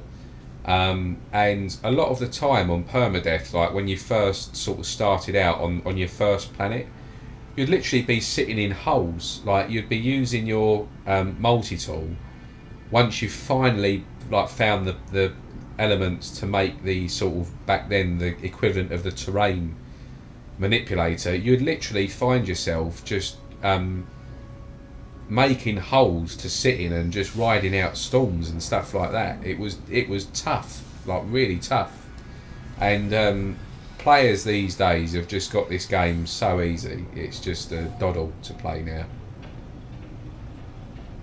Like they've really pushed it towards that sort of exploratory game and a chill game, as opposed to sort of hardcore survival.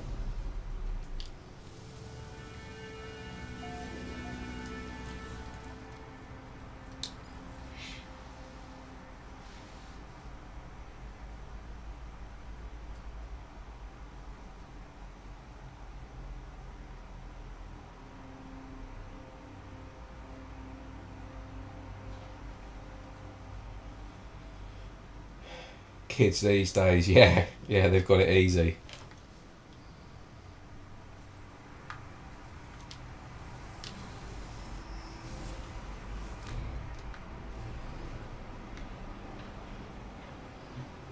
Yeah, I've got. I mean, I've played quite a few games. I've tried and play as many games as I can, really.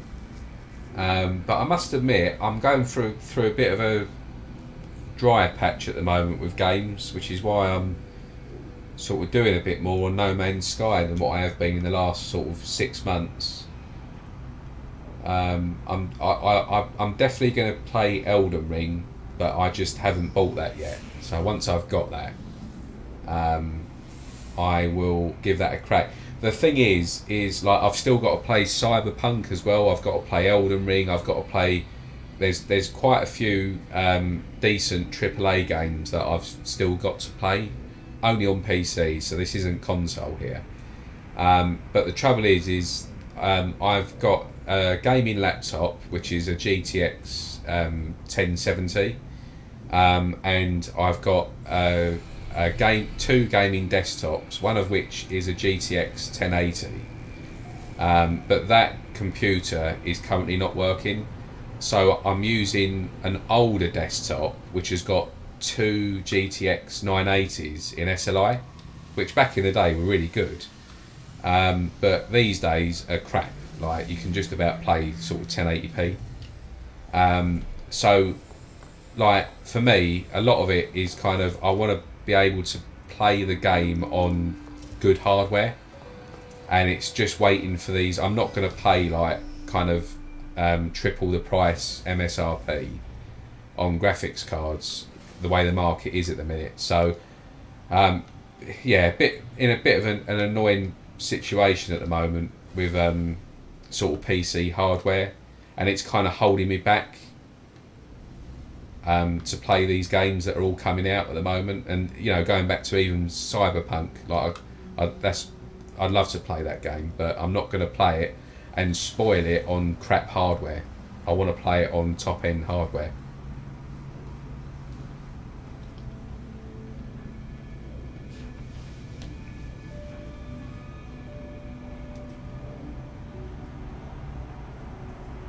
But I like playing challenging games. I don't like Dark Souls games. I'm not mad on like Souls-like games, like that Souls genre. Some of them are all right, but it's not my bag, that. And I'm not too mad on games that have like a permadeath element to them, like where basically if you die, that's it, kind of game over all the way back to the start. But I love horror games. I love strategy games, FPS. I love like shooters and stuff like that. Not that mad on multiplayer. But yeah, I've got a huge kind of wish list of games at the moment.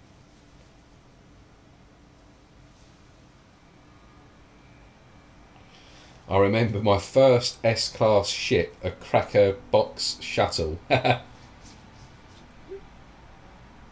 Yeah, no comment on shuttles really from me. They're not too bad actually. They do get a lot of hate, shuttles.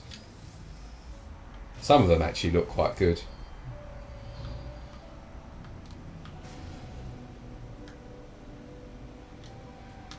Just going to call my freighter in over here.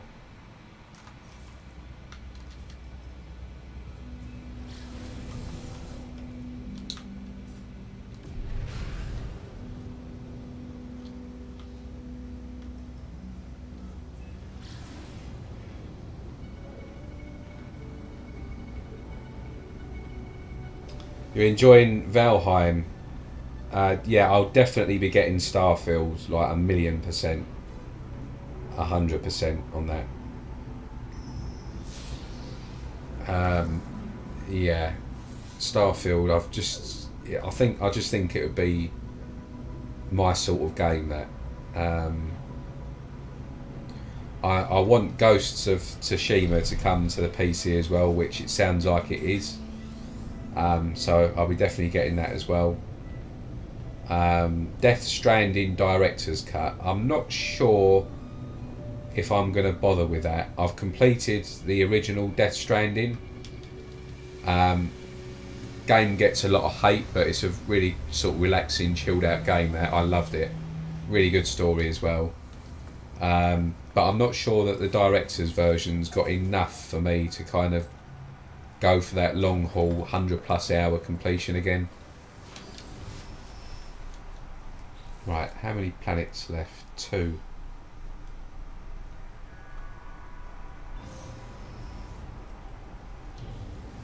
But Valheim, yeah, I'm on the fence about Valheim.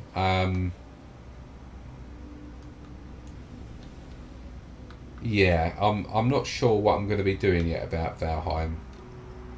I've got it on the wish list. But I think I would get bored quite quickly in Valheim. It's sort of it's a game that you've got to sink a lot of time into. Just looking at kind of Beeblebum and Zane playing it, looks like you've got to put in a bit of graft into that game to get like the most out of it. And I just don't know as if I have the time or the patience to get into a game like that at the moment. So yeah, I'm sort of on the fence with Valheim.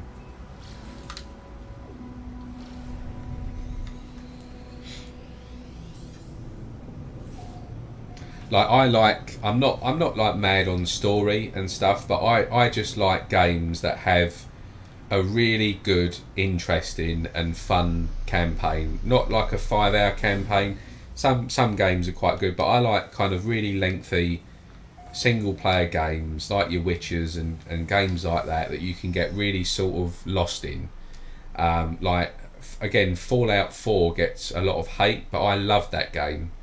Like you can really lose yourself in that game, and that's what I like to get from games, is when you can just switch it on and 5 hours will go by and it doesn't even feel like 5 hours have gone by. Do you know what I mean? Like you've done a big stint there, but it feels like you've only been playing for an hour because you've been that engrossed in it. And there's a lot of games that give that, and that's what I look for in a game. I find that Souls-like games, if I played 5 hours in Dark Souls, it feels like 5 hours. Like it's a graft, and it's quite frustrating as well. I don't like getting frustrated playing a game. Like I don't mind a challenge, but when it's frustrating because things are becoming so repetitive, that's a point for me where I'm like, no, I need to put this down.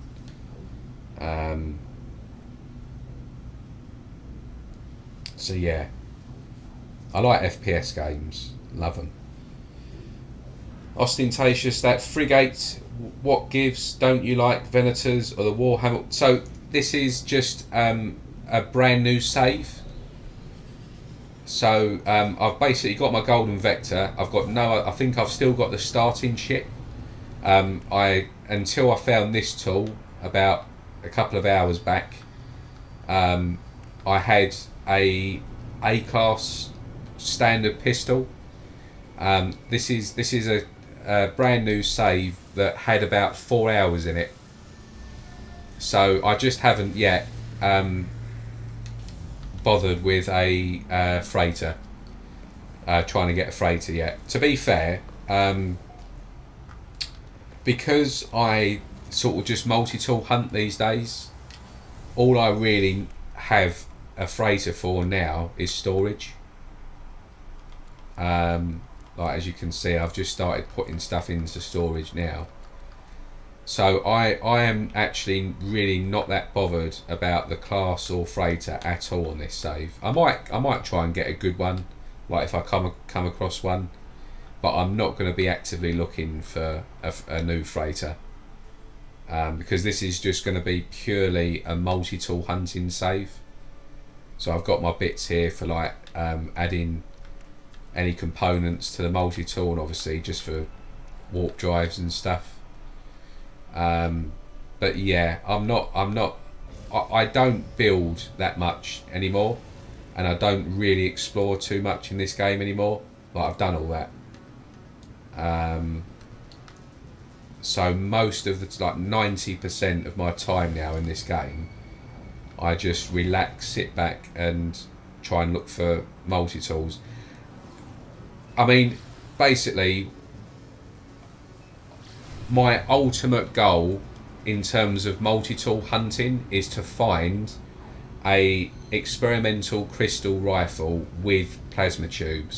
So both crystals on top and plasma tubes on the side. I'm pretty sure that once I find that tool, no matter what colour it is, once I find that tool, I'm probably going to be done with this game.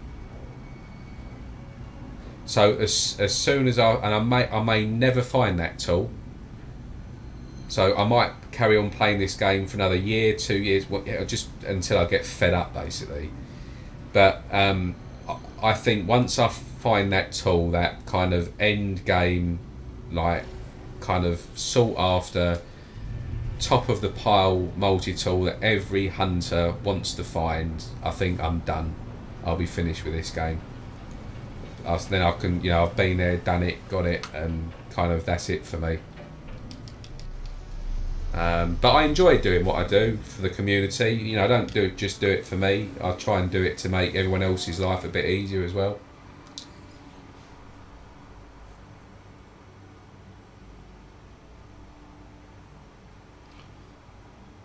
You don't like scrapping, yeah.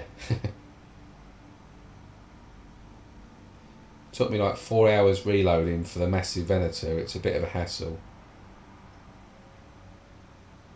Yeah, No Man's Sky, very cool for relaxing if you like that. Yeah, so it is a bit of a hassle, grinding for an S-Class freighter, big time. Yeah, I mean that is definitely what they call dead gaming. That when you're just basically constantly reloading, playing the same segment and the same aspect of the game to just get something that really and truly is meaningless. I mean, it's just a bit of kind of, I've got an S-Class. It does give extra benefits with storage and the hyperdrive and stuff, but that is literally the definition of dead gaming, is reloading and playing the exact same section of the game just to get something. Is, yeah, it's not for me, but I've done it many times. Like, I've done it a lot. Whereas this is borderline dead gaming. You do need to, it's a process, but it is, it can be mixed up. Like you can do things in between doing what I'm doing now.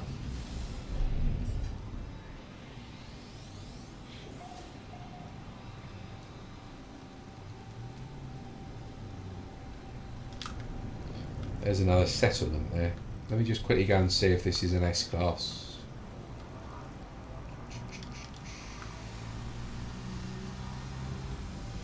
I think I've been to this one, but let's have a look.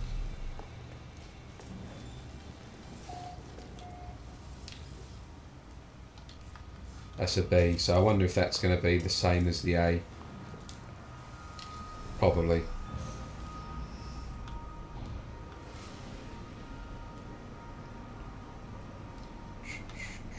Right, where's that settlement gone? There it is.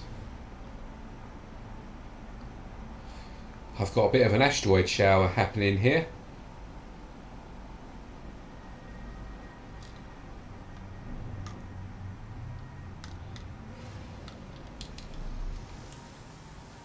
See if any will land next to me.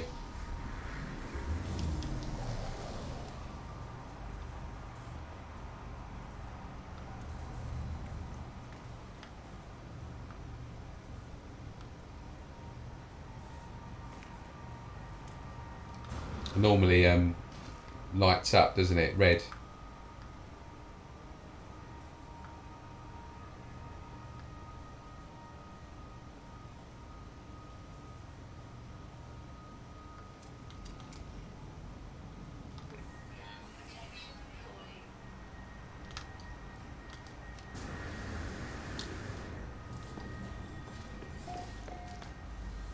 No, this is the A.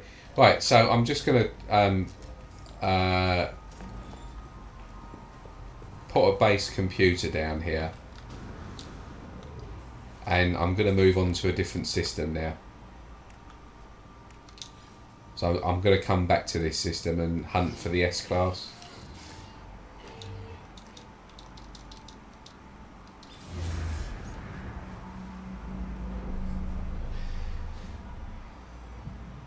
Zigglepaz says, I was meaning to ask before, is there a naming convention for multi-tool parts like there is for ships and freighters yet? A naming convention. I'm not sure what you mean by that.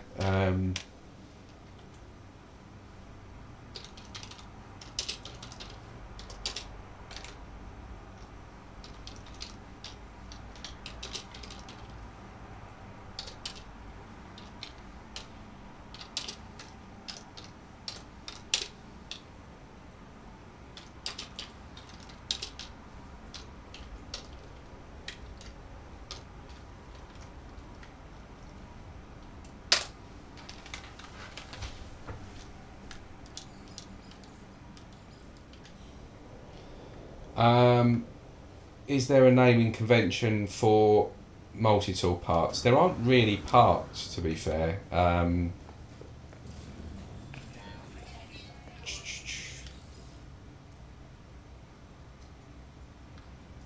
No, I don't think so. I mean, to be honest, there aren't really parts that you can name. I mean, you've got obviously the butts of the gun here. You've got always the trim, so this bit here, like if I reload, sorry, let me just going to reload this autosave. So if I just quickly spawn this experimental rifle,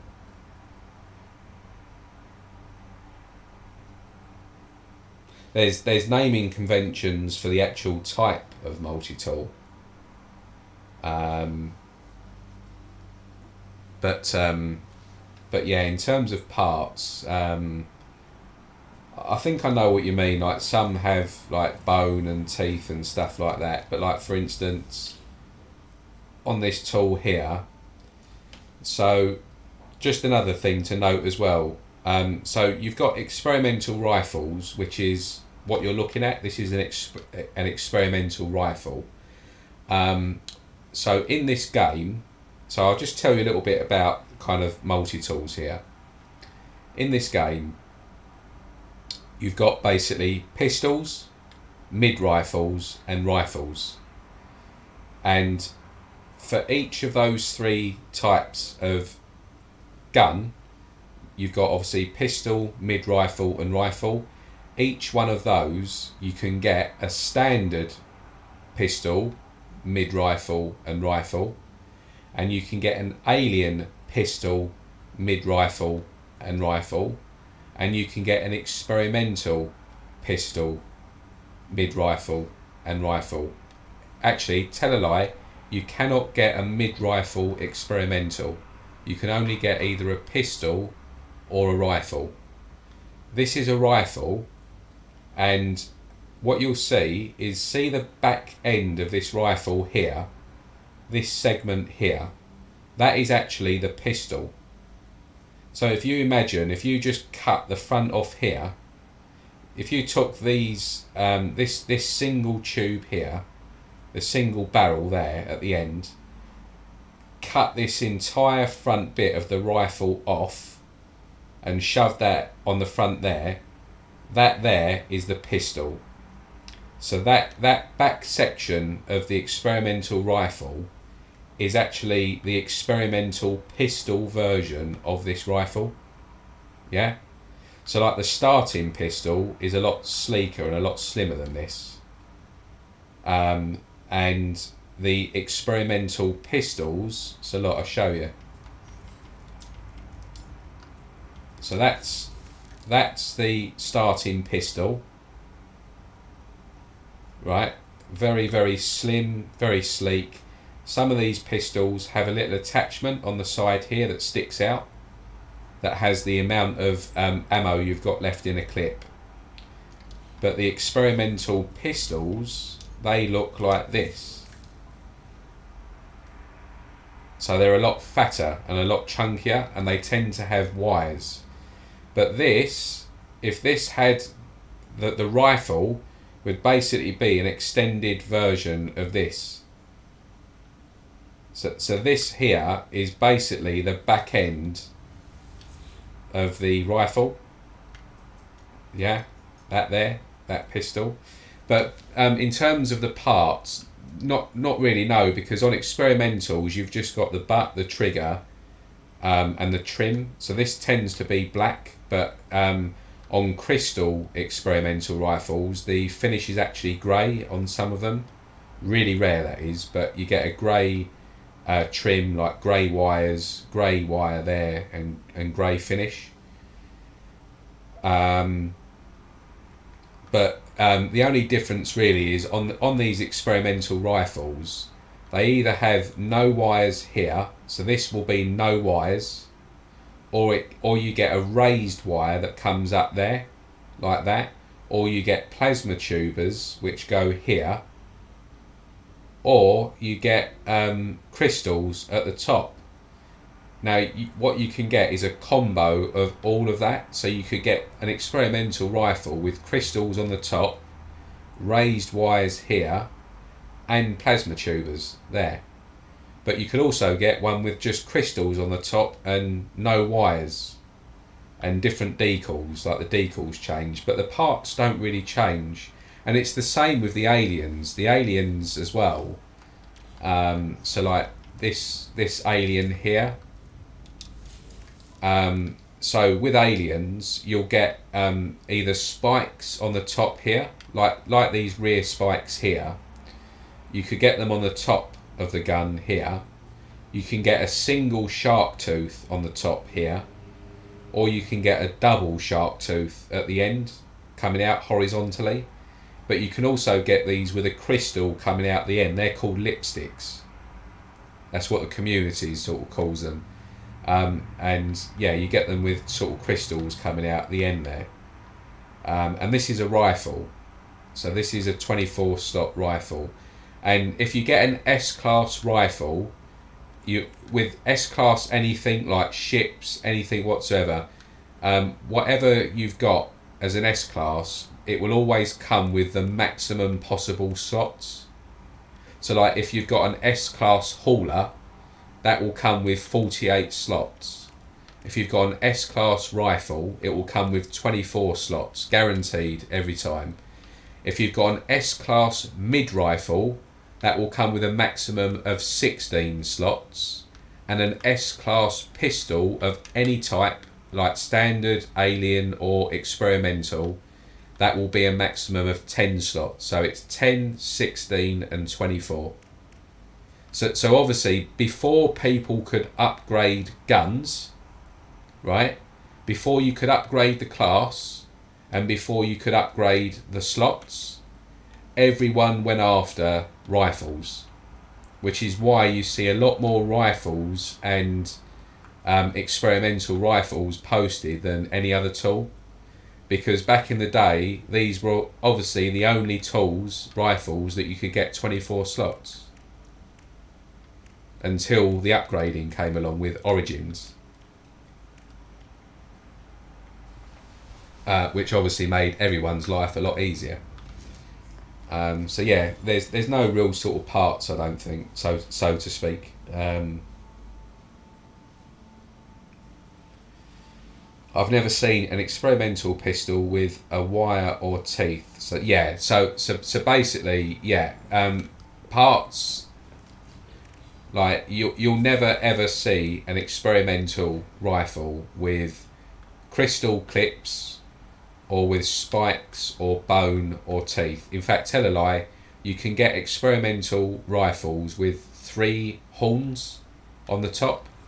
So like, some of these experimentals come with 3 horns. In fact, look, the pistol's got it, hasn't it? Yeah, so that there is the only, I guess, alien-esque thing that you can get on an experimental rifle, is 3 horns, 2 and a broken one at the end. It was funny because when Hello Games introduced this in their very first expedition, this became available to get. 2 weeks before that expedition launched, I found this identical tool as an S-Class. And I still wonder to this day if Hello Games just took my skin and put it in as a class, because I found this exact tool as a S-Class, like the same horns, pattern, everything. And then about 2 months after that, or a month after that, I found this tool here with plasma tubes. So 3 horns and plasma tubes as well. It's quite a popular tool, that one, in the community. So yeah, I think I have the exact rifle one on the shop there with a different grip. Yeah. Well, the grips, so this here, this never changes. This never ever changes. This is always the same. This bit, this bottom bit here, never ever changes that. The wire doesn't change. The only thing that changes is basically the top of the gun. Bozimoto, hi, welcome to the chat. Yeah, you can get this. This is like one of the guns. This experimental pistol is one of the guns that you got with the first expedition. It might have actually been a Twitch drop. I'm not sure as it goes, but it definitely was. It definitely became obtainable with the very first expedition. Right, so let's move on now. I'm not going to do that hunt there for the S-Class because I'll do that off camera. Right, so I'm going to go to the next system now. Let's have a look.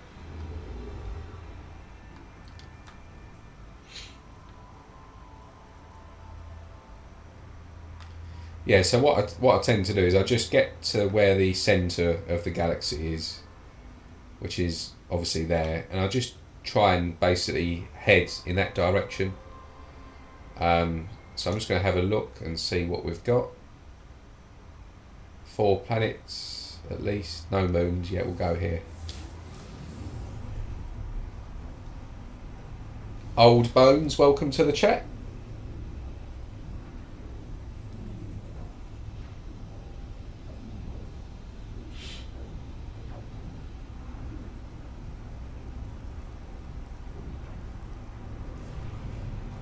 Yeah, apologies for the spam there coming in, but I don't have any mods or anything, so there's not much I can do about that.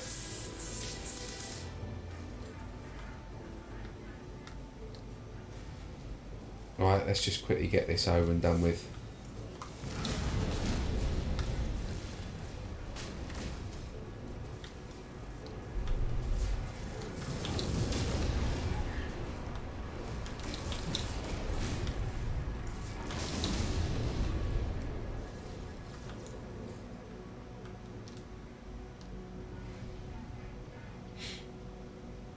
Come at me, bros.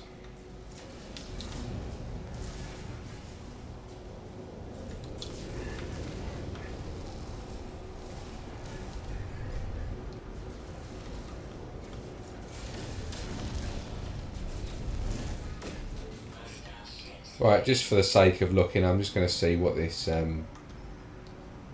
freighter is. Mind you, I don't even think I've got enough money to buy it. 60 million, definitely not.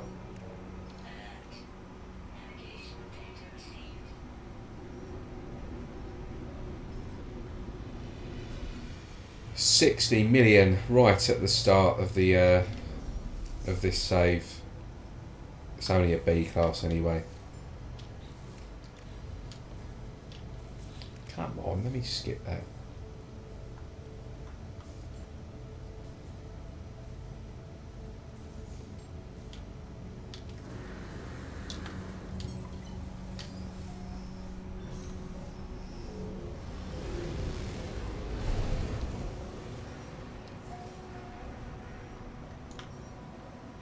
Right, so we're just going to quickly check the space station. I need to get a exosuit upgrade as well, because I'm still building out my suit at the moment.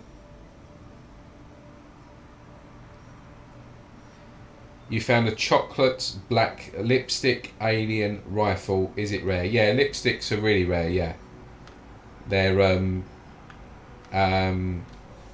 they're probably not quite as rare, but definitely up there with sort of plasma tubers on experimentals.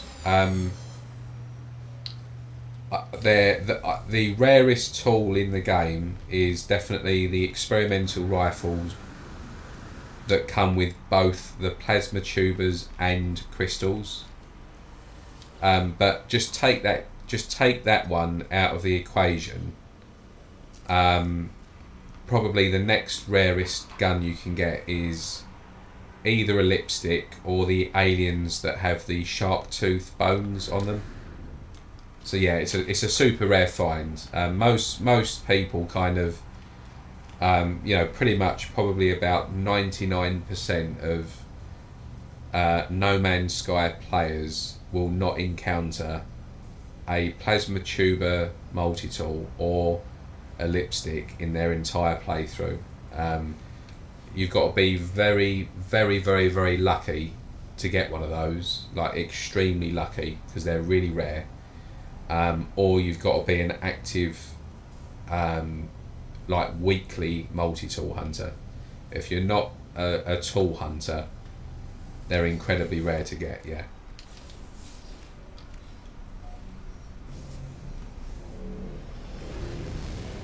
So if you basically if you took a sort of pictures of that and like the glyphs and location details and stuff like that, and then posted it, you'd probably get definitely some people interested to go and get that.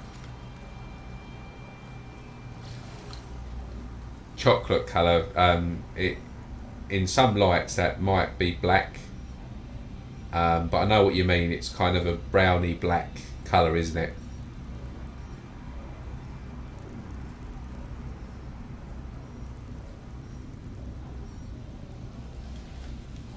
Let me just pick this freighter thing up. This is driving me insane. Not interested, go away.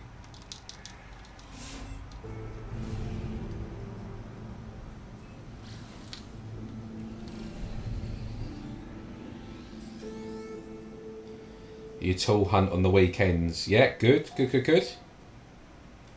It's glad to see some other people doing it.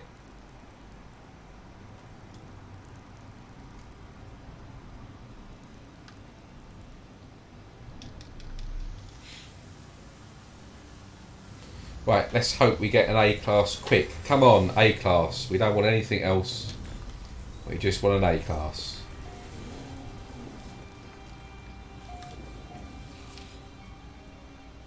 Bugger you. On to the next one. Put it up on Reddit and No Man's Sky community on Facebook. People would love one like that. Yep. Yeah, that should. I mean, don't hold out for like upvotes and all that, but it should be quite a popular one, definitely. It's if you're a member of Discord groups as well, definitely worth posting in like Zane and Beeblebum and Cueball's Discord as well, in their Multitool section. So when I find an S-class tool, my first port of call is always to the Interstellar Index on Facebook. So I really like that community. Reddit is full of arseholes and full of people that just basically troll a lot. But the Interstellar Index has only got 15,000. Well, I say only, it's quite a lot, but they've got 15,000 members on there. I was an admin of that group as well, but I sort of rage quit this game about 7 or 8 months ago and took about 2 months off, and just sort of just off myself from everything on No Man's Sky. Just have a break and a breather. But the guys over there are really good. It's a good community. It's a very, very helpful community, and it's where I started posting all my initial ship finds like years ago. So I've got a lot of time for the... I don't like Facebook. I hate Facebook as a platform, and I will have no issue in being vocal about I think the company is it's just not a good business. But I do use Facebook, and that group on there is the best No Man's Sky group in this game, I think. If you want any help, if you want to learn anything, it's a great community, that. So the Interstellar Index on Facebook is always my first port of call. They always get my first post before anyone else. Most of my posts are on that index. And then I typically go to Discord, and then I go to Reddit, and then once all that's done, my video on YouTube tends to get uploaded. I don't do a video for all the tools, but I do try and cover most of them. So yeah, my stuff goes out on 4 different platforms basically, generally all on the same day as well.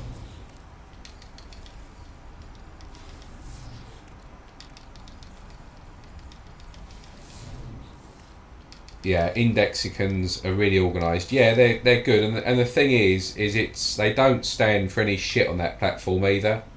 Like, if people have been dicks, people are kind of trolling, people are posting just random stuff, they will get pulled up on it like straight away, like really, really quickly. And it isn't like it's purely for indexing. So like, there's a lot of groups that kind of allow like No Man's Sky posts, but not related to actually finding stuff.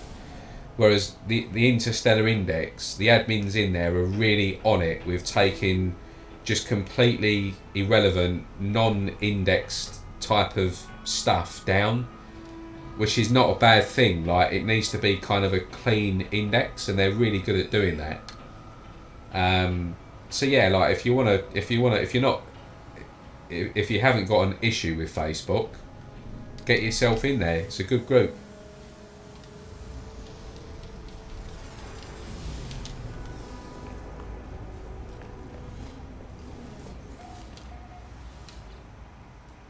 There's an epic multi-tool hunter in there as well called Chad.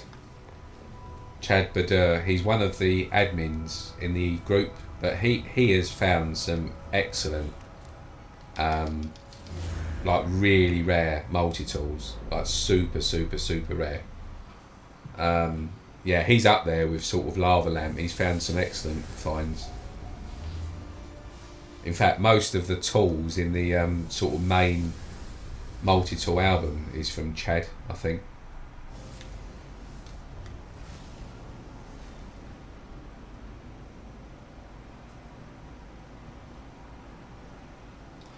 Yeah, I'm not a member of the No Man's Sky community anymore. I took myself off that platform. It was just getting like, I mean, I remember when Cyberpunk released, like that that group, the No Man's Sky community group, that might as well have been a Cyberpunk group. I just got fed up with it. It was just so much bullshit in there. So I just offed myself from that group quite quickly. They just post so much irrelevant shit in that group.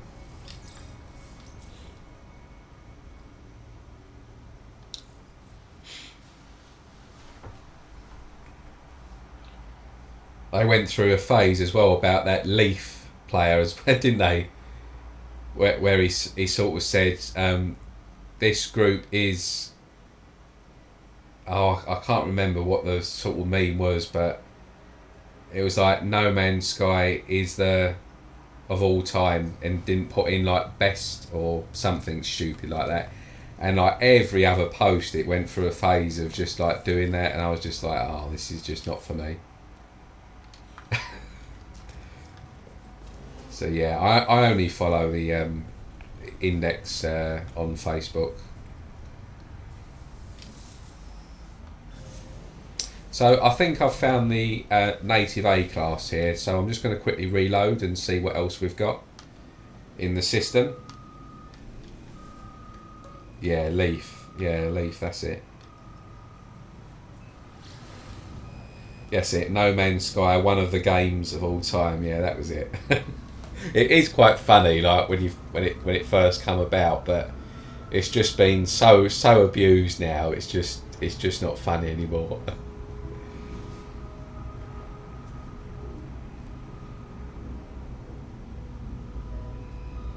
There was a period where they wouldn't stop posting about Wheeze. Yeah, I missed that one.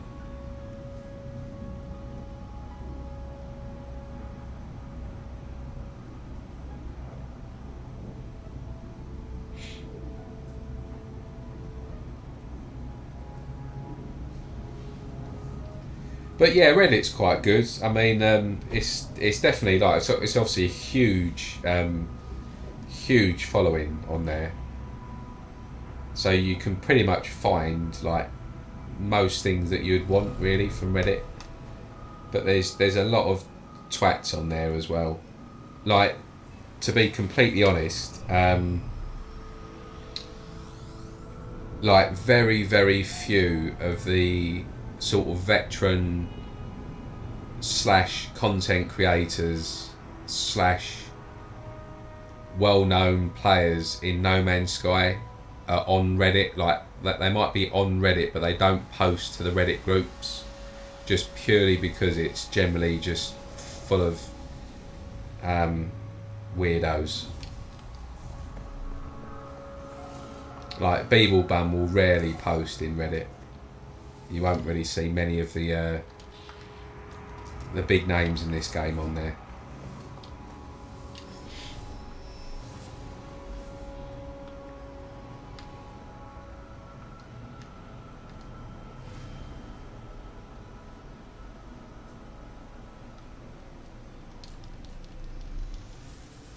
Right, I just want to quickly try something because I haven't tried this yet, but actually, can I do it with this gun?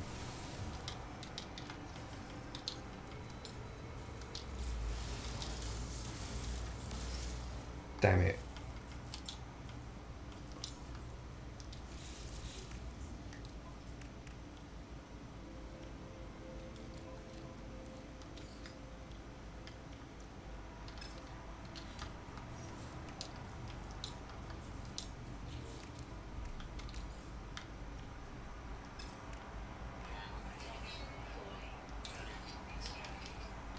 But I just want to see something because I think the I have a feeling that the speed glitch is back. Just bear with me.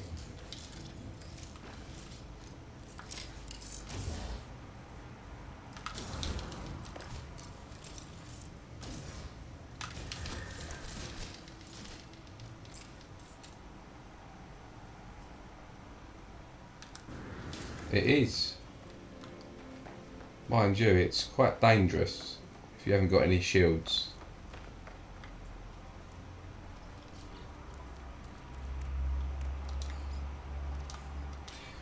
Yeah, so it looks like the speed glitch is potentially back. So basically, if you get a gun and just fire it a couple of times and then press the melee after you've fired and then keep tapping the reload button. You've got to get the timing right though, I think. Right, there we go. But it looks like it's different to the original one. I saw this on a cue ball video the other day and I was quite intrigued.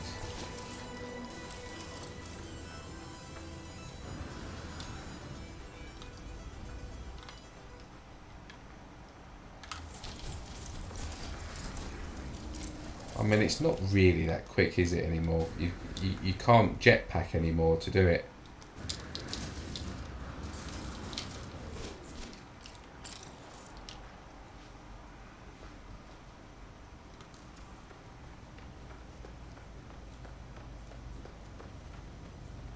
But I guess if you wanted to, like, if you're on a high sort of hill or mountain like this, and just want to get down there really quickly,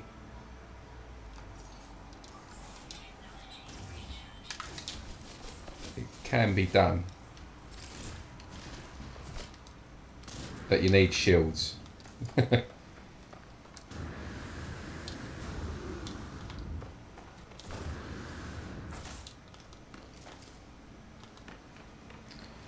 Right, so anyway, I need to reload here, don't I meant weed. Really divided the group a bit. Oh, really? So there's a lot of talk about weed.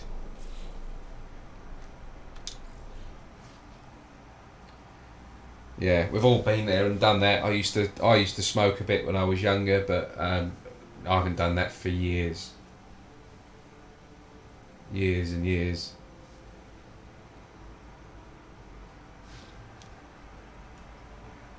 Mind you, it's pretty much legal in a lot of developed countries now, isn't it?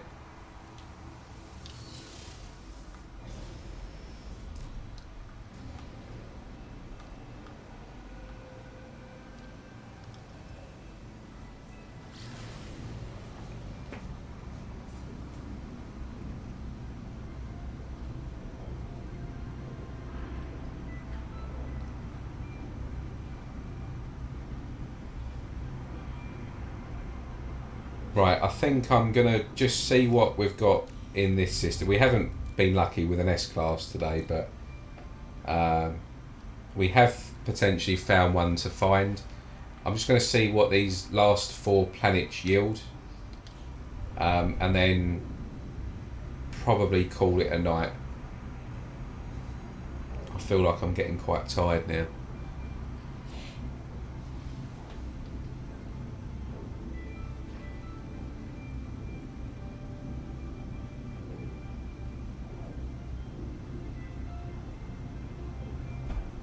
Does anyone in the stream trade crypto or get involved in that world at all?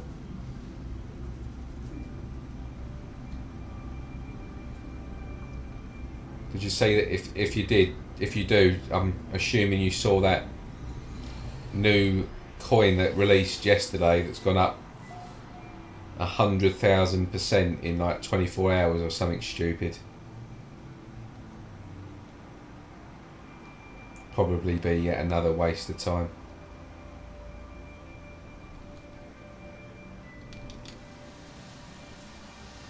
You're off, Ziggle Paz. Yeah, enjoy. Try and enjoy work tomorrow. I'd hate to work at the weekends. It's never been for me that. But enjoy it. Enjoy your work, and I'll see you hopefully on another stream or video. Oh, now that is relatively rare. That.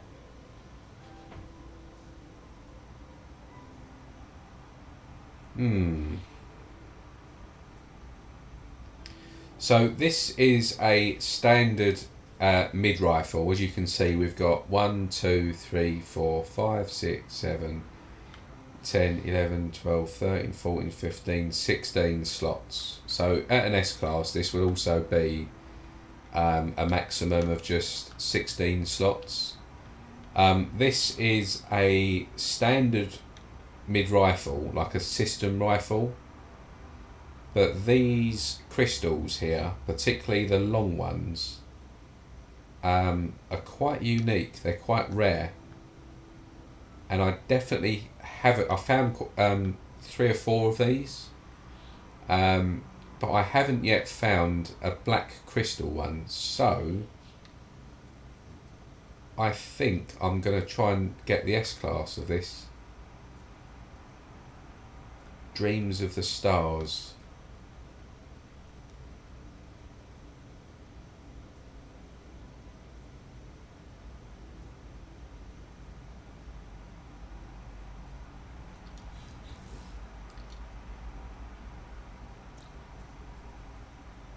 Okay, that's interesting. That. Right. So, all right. I'm gonna just remember that. So it's this planet here. What is it? A cactus flesh.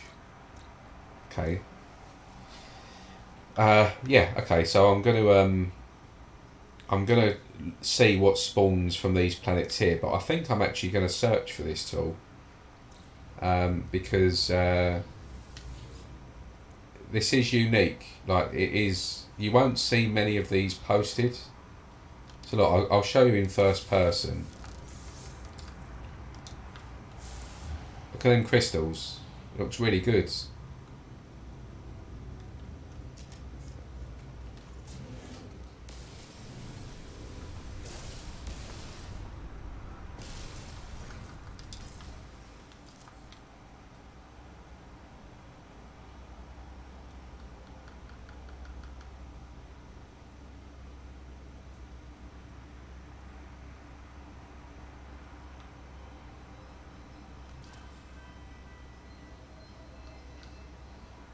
Yeah, I'm gonna look for this tool. I'm just sort of on the fence about it, but I think I'm gonna look for it because I haven't got one in black yet. I just wish that these colours on the body were different, as opposed to just being kind of beige and white, cream and white. But I'm going to give this tool a go, so I'm just going to quickly reload a save.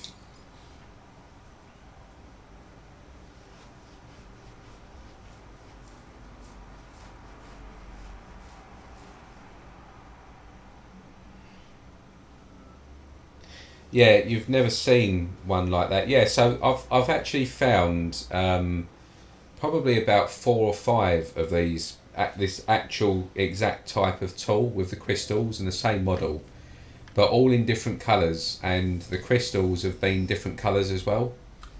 I don't think I've found a black crystal one to date, so yeah, I think I'm going to add that to my collection, and I'm going to find the S class of that. So, but before I do that, I'm just going to see what else spawns on these planets. So that's good. I've put the freighter next to that planet. So let's. Where are we? Where are the other planets? All behind here. So if I go to the one furthest out, the ringed planet. Is that a moon as well? Damn it. Yeah. So there's actually 5 that I need to check here. Or is it 4? 4 planets, right.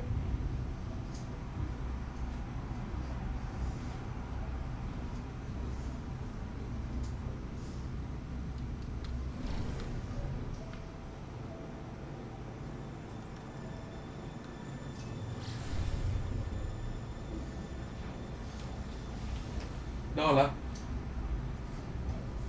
Nala. Are you okay? Do you need to go to the toilet?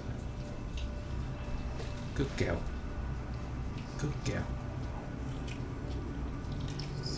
Do you need the toilet? Good girl. There we go. What are you looking sad for? It's a shame I haven't got a camera. I could show you my my little gorgeous here. I say little, she's huge. My little dog. Good girl. Kiss kiss. Good girl. Do you want to go to the toilet? I'm just going to quickly land on this planet, and I'm just going to quickly nip downstairs and take the Nala, my Rottweiler, to the toilet. So just bear with me for a couple of minutes. Go and grab a drink or something. I'm just going to create a save. Right, I'm just going to... Sorry, I'll be back in 2 minutes. I've just got to take the dog for a quick wee, and I'm going to refresh her nice water. So just bear with me.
Sorry about that. Looks like most people have buggered off. Yeah, sorry, I had to just quickly sort the dog out there. Right, reload a save.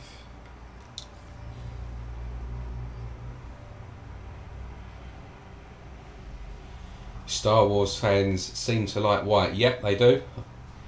It's definitely one of my themes in the game. White. White and black, or red and black. Red and black because I like the old Sith Lords.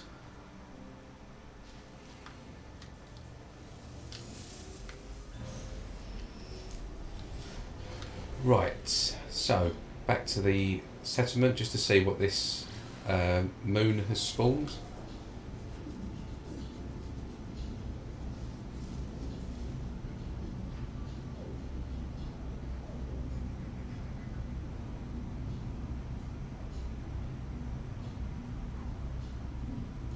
Puppy vision. All good, understood. Yeah, she's a lovely dog. My Nyla, she's just over 2 years old, so she's not a pup. She's just coming out of a sort of like silly sort of puppy stage. But she's a big old girl. She's solid as a rock, like most Rottweilers are quite well built. She's a true pedigree, like her dad's German, her mum is a show dog here in the UK, so we paid a small fortune for her as a pup, but she's knocking on just over 60 kilograms now. She's huge. When we take her over the park, she rules the roost over there. She's the queen.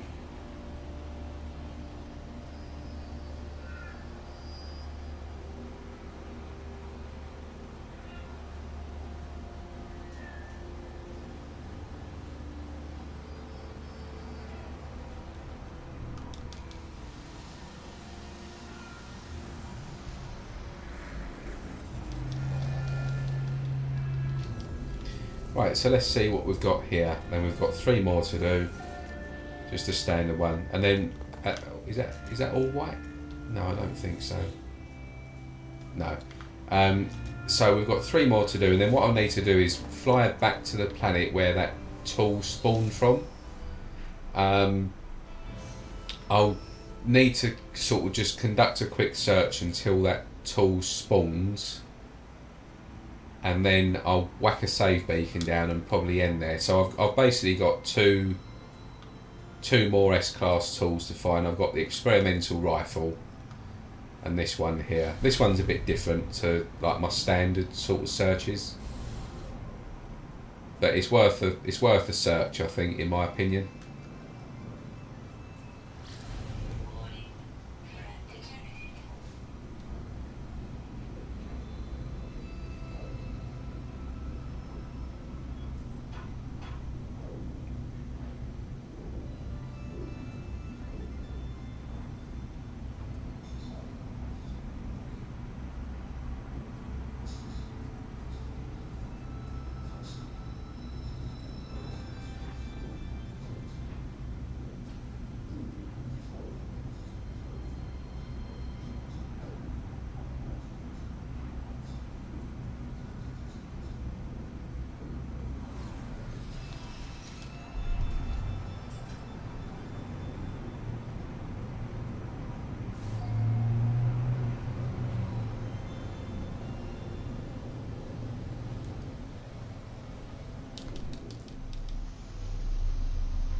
Flying Brian says, I found a nice snow speeder heavy fighter in a red and white with red stripe down the centre just today. Yes, Captain Steve would probably be all over that one. Red and white is his thing, isn't it?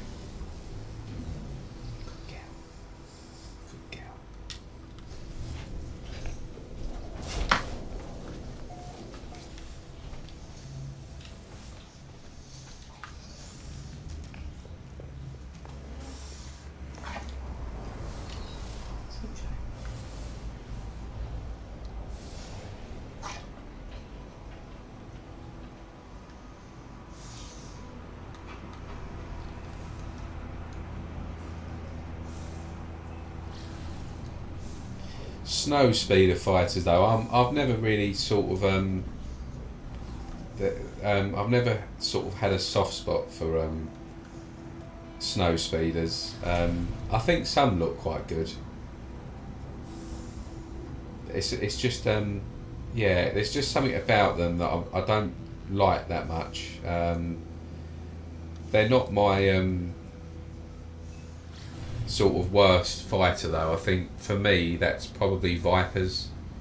I don't like Viper fighters at all.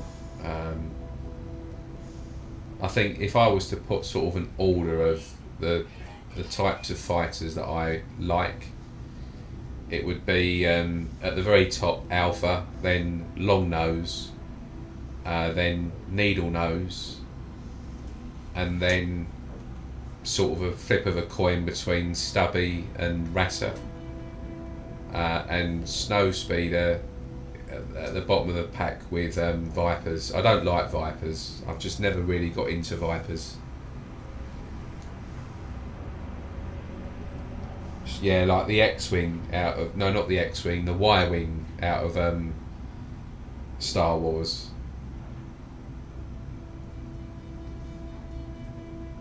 There's some sort of versions of that Snow Speeder that look like a Y-Wing.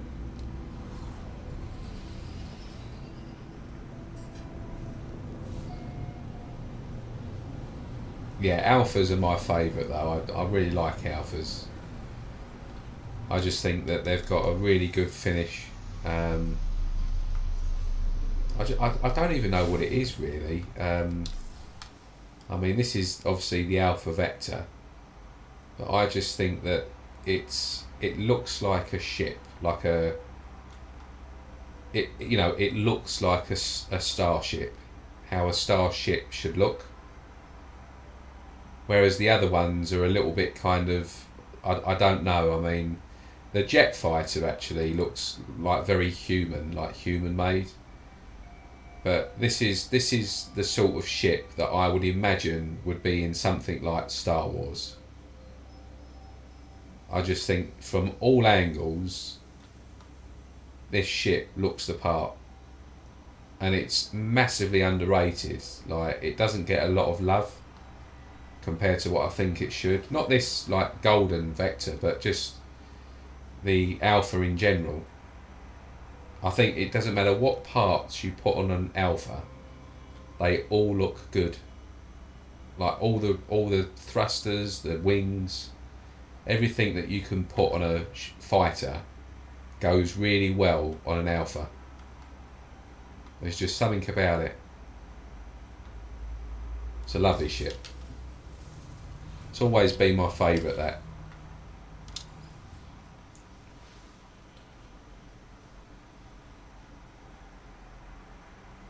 It also has E-Wings. Yep. Yeah, E-Wings are good. I like E-Wings. They're not everyone's cup of tea, E-Wings, but I like them. I think they make it look quite mean, like the ships, like particularly Long Noses as well. Single thruster, yeah. I like a single thruster. Yeah, that's what I mean. It's very subjective, isn't it? It's not...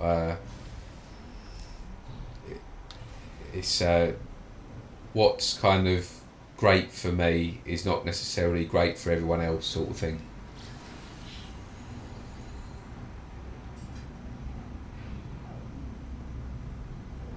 But yeah, I've always liked these Alphas. This is a classic as well, the Alpha Vector.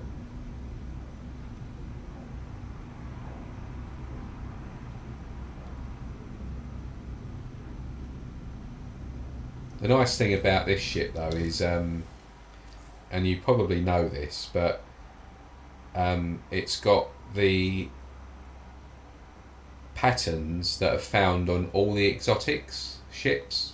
So it's got the honeycomb there, it's got the plate there, it's got the leaf thing, whatever that is, there. It's got honeycomb, no, it's got something else somewhere, I'm sure it has. I'm pretty sure there was something else that it had. Maybe not. But yeah, it's basically got like a few of the features from the exotic ships. That's a nice finish. So yeah, I think this is a really cool ship. This is the best thing that they've introduced in the game for a very long time. That's cool in my opinion.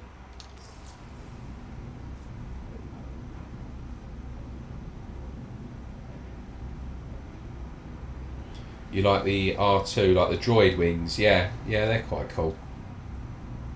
They look a bit funny, I think, on a lot of ships, but I get what you mean.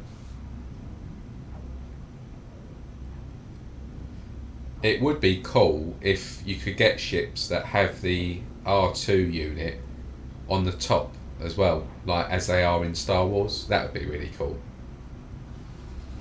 Up just in front of the sort of single thruster, the tubes. That'd look really cool.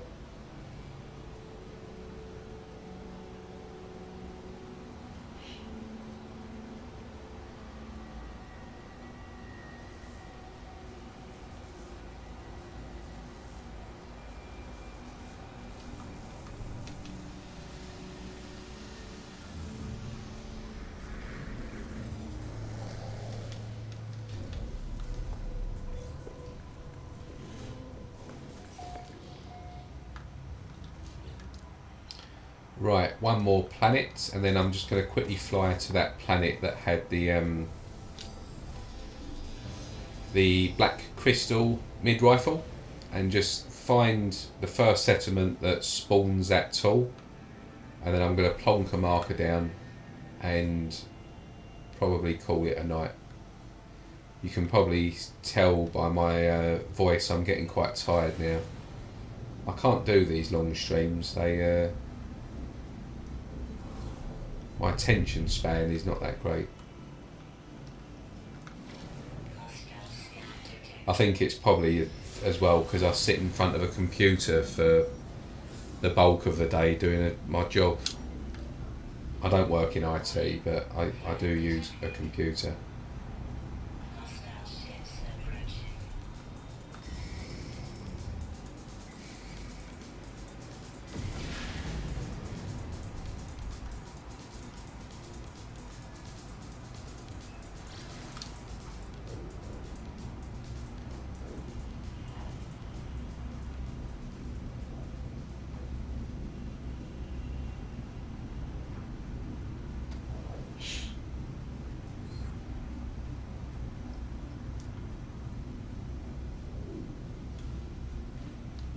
Looks like Nala's getting tired as well.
So let's just see if this spawns an exotic, because then we'll have a choice of kind of which planet to search on.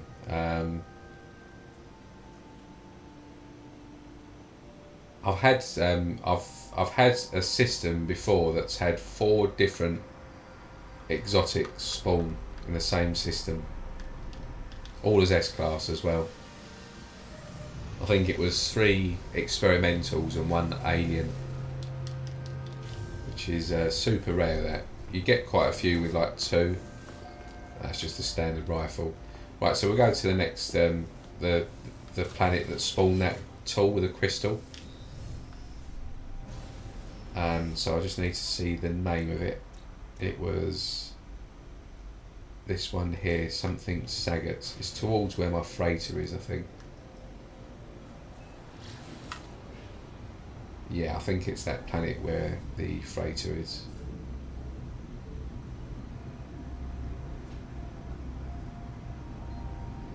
Yep, that's the one.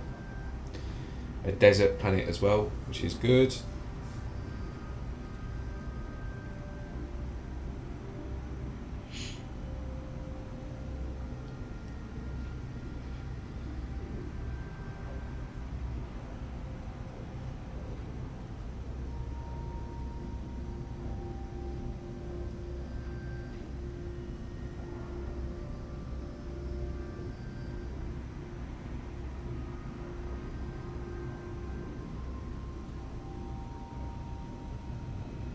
I mean, on one of these streams,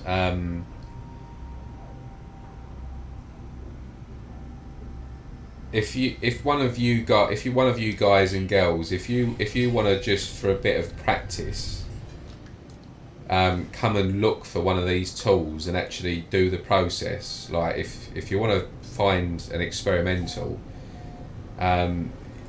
I can share the glyphs on one of these, and one of you can come and try and give it a go if you want and find it. It's entirely up to you. But if like you're open to that and like you want to just sort of see if you can find an S-class cabinet, because it's a bit of the sort of slog with this is actually finding a tool to look for in S-class. But if you've got a tool that you can look for, then it just makes it a bit easier.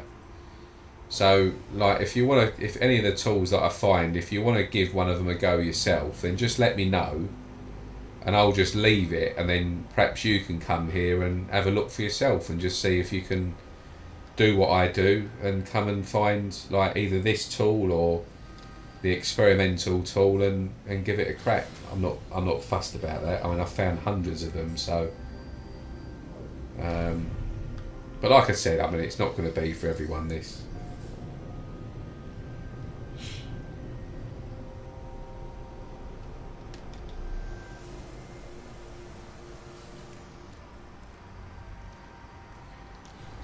Right, so I'm just going to, actually, before I reload, oh, that's had a bit of a wonky spawn. Right, okay, so I'm just going to quickly, I know that's the A class, but just while I've got a different planet's multi-tool pool in the current pool, I'm just going to quickly see what other tools within this planet's multi-tool pool spawn, and then I'm going to reload a save and then get this planet's tools up. Because you never know. I mean, even if it's a decent looking C or B class shows, it still might be worth marking for people to come and get, particularly if it's a really rare one.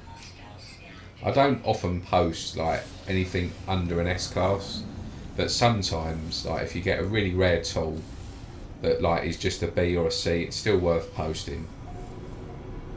So just while I've got a different planet's multi-tool pool active, I'm just going to see what else this planet has.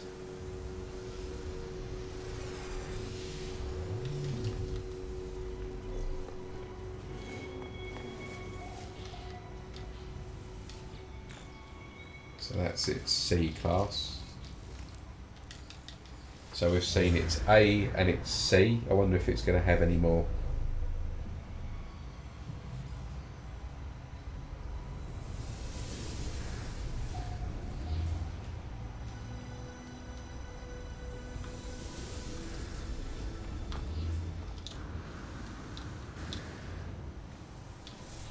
Well, I need to get rocket boots installed as well.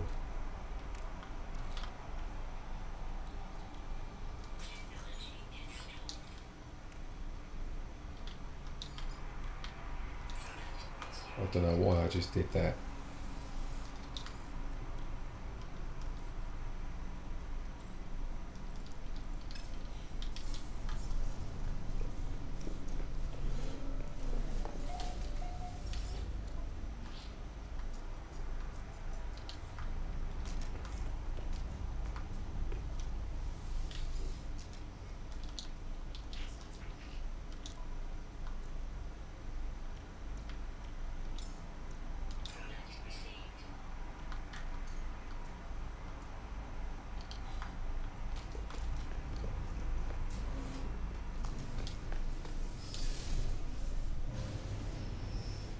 Oh, this sex chat spam is back. Or sex cams. Fill your boots.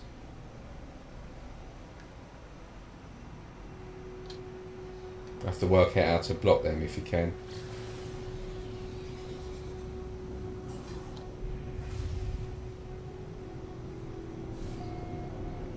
Right, so I've seen the A and the C. Let's see if this is going to be something different.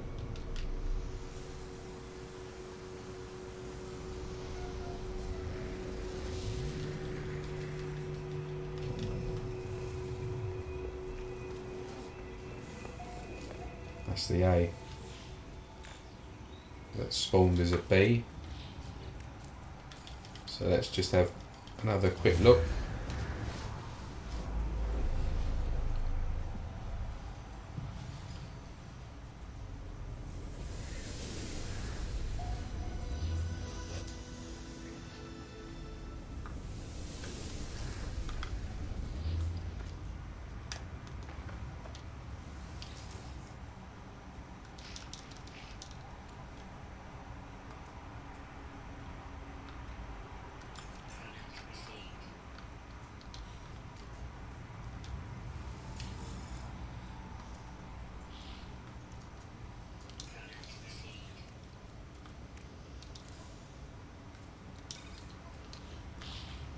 There we go, rocket boots. I do like these rocket boots. I use them in permadeath as well. A lot of people don't use them in permadeath, but I always use them. I think they're just quite handy to get around with. Especially in the space station, just makes it all a bit quicker.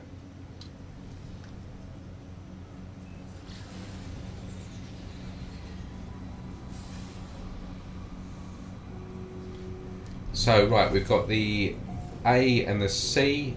I wonder if this is just going to be a two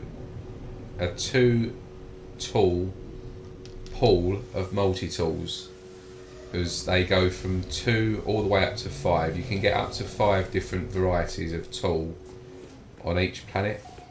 So alright, this is the third, so this is going to be a C or a B. So this is either a native C or a native B. So that's the third. That's probably going to be it for that planet. So let's just carry on. And then I'm going to do a reload.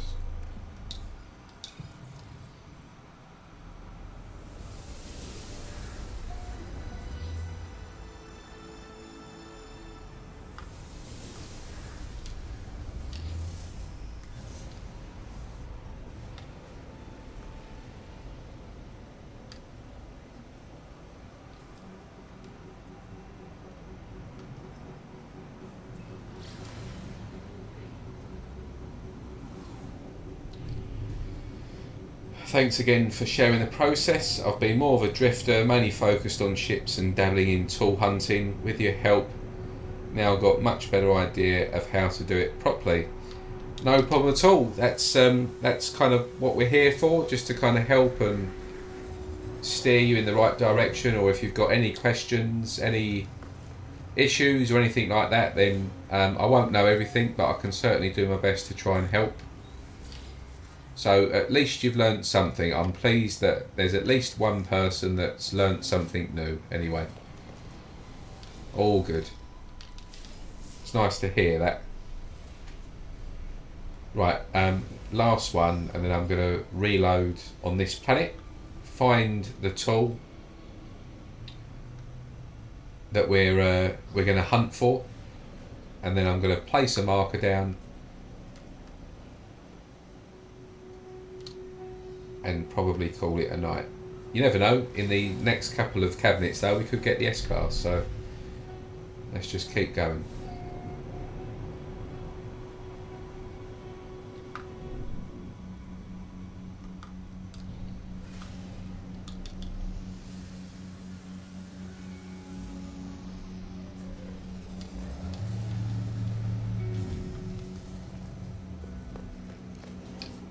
Right, this is the A-Class. So let me just reload a save here quickly.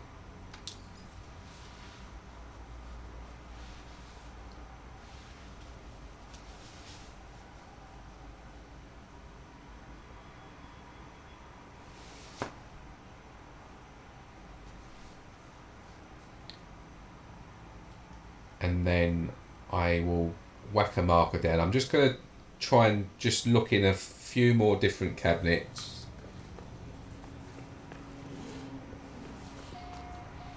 So this is the tool that we're going to get as an S-Class.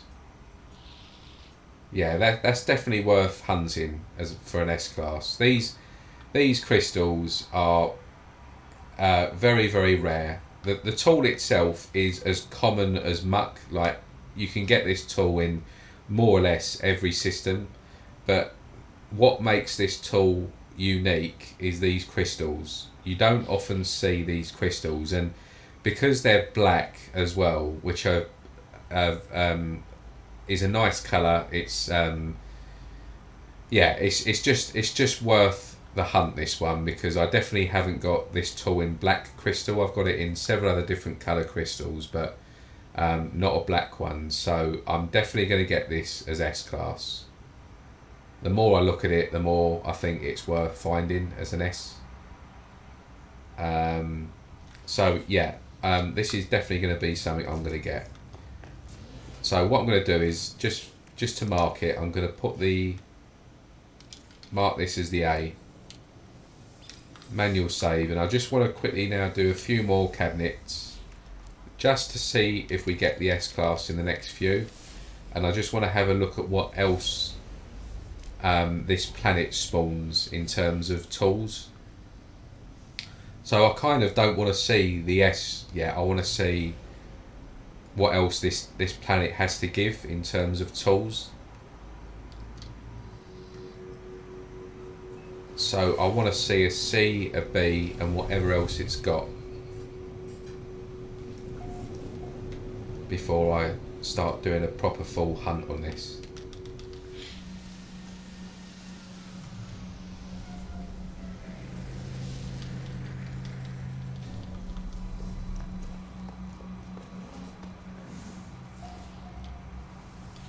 That's the same tool. Spawned right up there, look. Sometimes it does that, these cabinets. They get a bit glitchy.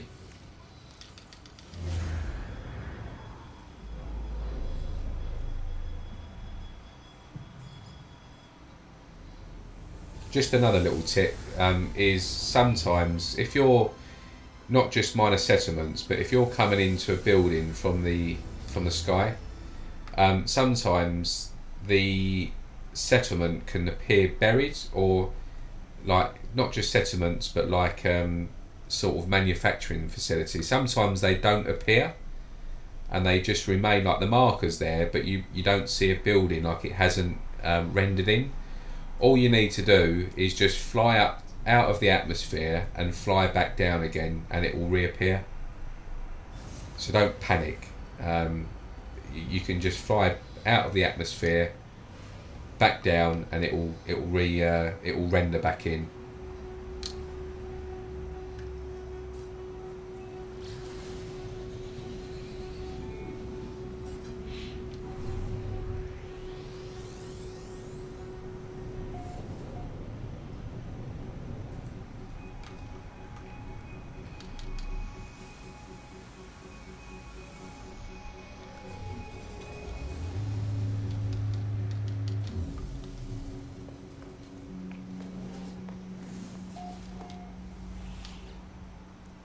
So that's the B.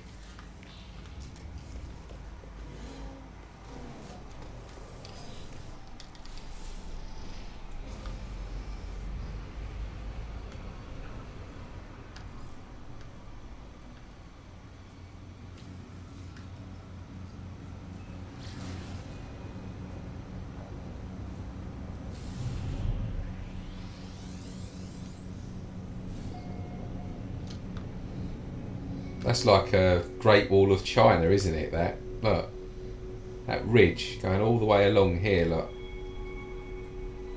I wonder what that looks like from high up.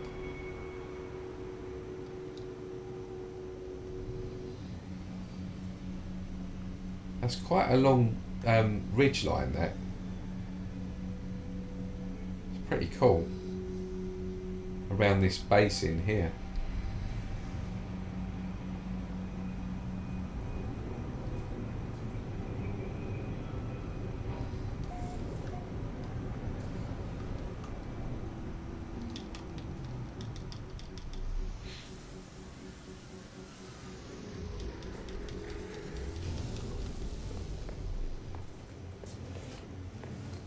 And a rifle, so that is probably, it's normally 2 or 3 you get in each pool. Not often 5.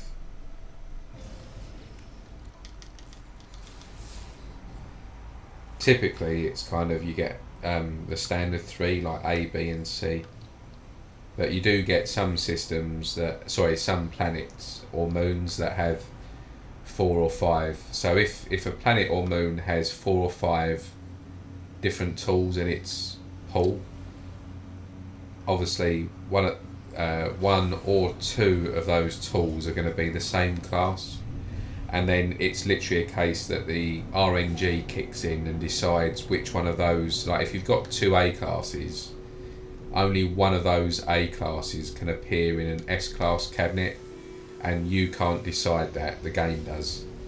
So, and I don't know the mechanics behind that as to how it decides which one of those 2 A classes is the stronger A, and the A that should appear in the S class cabinet. I think they probably just picks one. There's no like rule to it. Okay, so this is the 4th tool. This has actually got 4 tools in it. This planet looks like 2 C's, 1 B and 1 A, but there could be a 5th. Find out in a minute.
See how we're going through these maps though quite quickly.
It's quite shy, this tool, this A-class.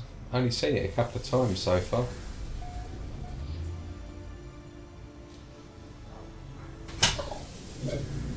Oh, my dog's about to go mad. It's just heard a dog bark, so apologies if she starts barking. Nyla, no, it's not going to get you. It's outside.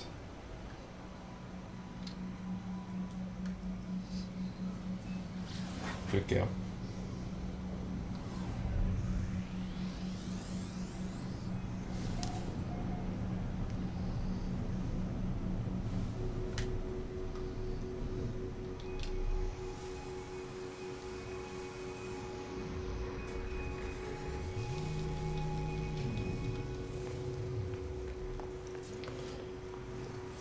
There she is.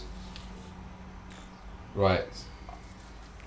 Just because I'm here at the A-class, so I can use this as just because I might not come straight back to this one. I might do some other tools first, but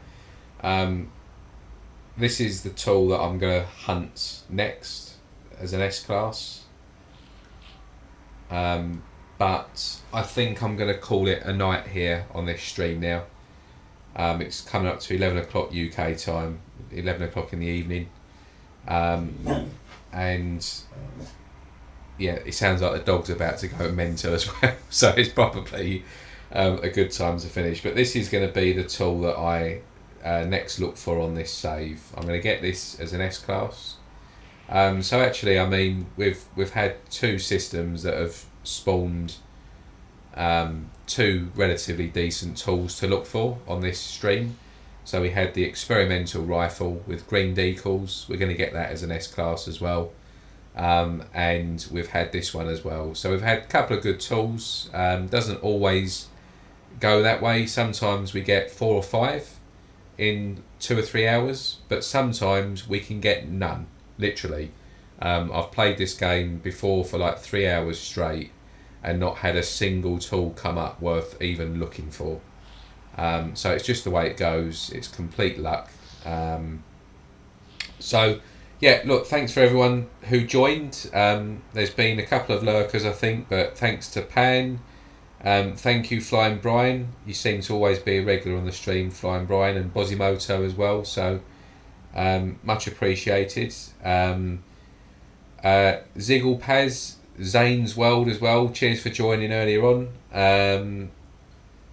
Old Bones, our nice naked HD spamming channel as well. Thanks a lot. Yeah, anyone that I've missed here, going all the way back to the start. Yeah, I appreciate the support. Give us a like. Make sure, please give the video a like. If you haven't subbed, please drop me a sub. And I look forward to hopefully seeing you again in another stream. Not always going to do just multi-tool hunting. I might start doing some other bits and bobs as well, just to sort of mix it up a bit. But yeah, good to see everybody. Happy Friday, and enjoy the rest of your hard-earned weekend, and enjoy your relaxing time. Have a good one, and I'll see you all soon.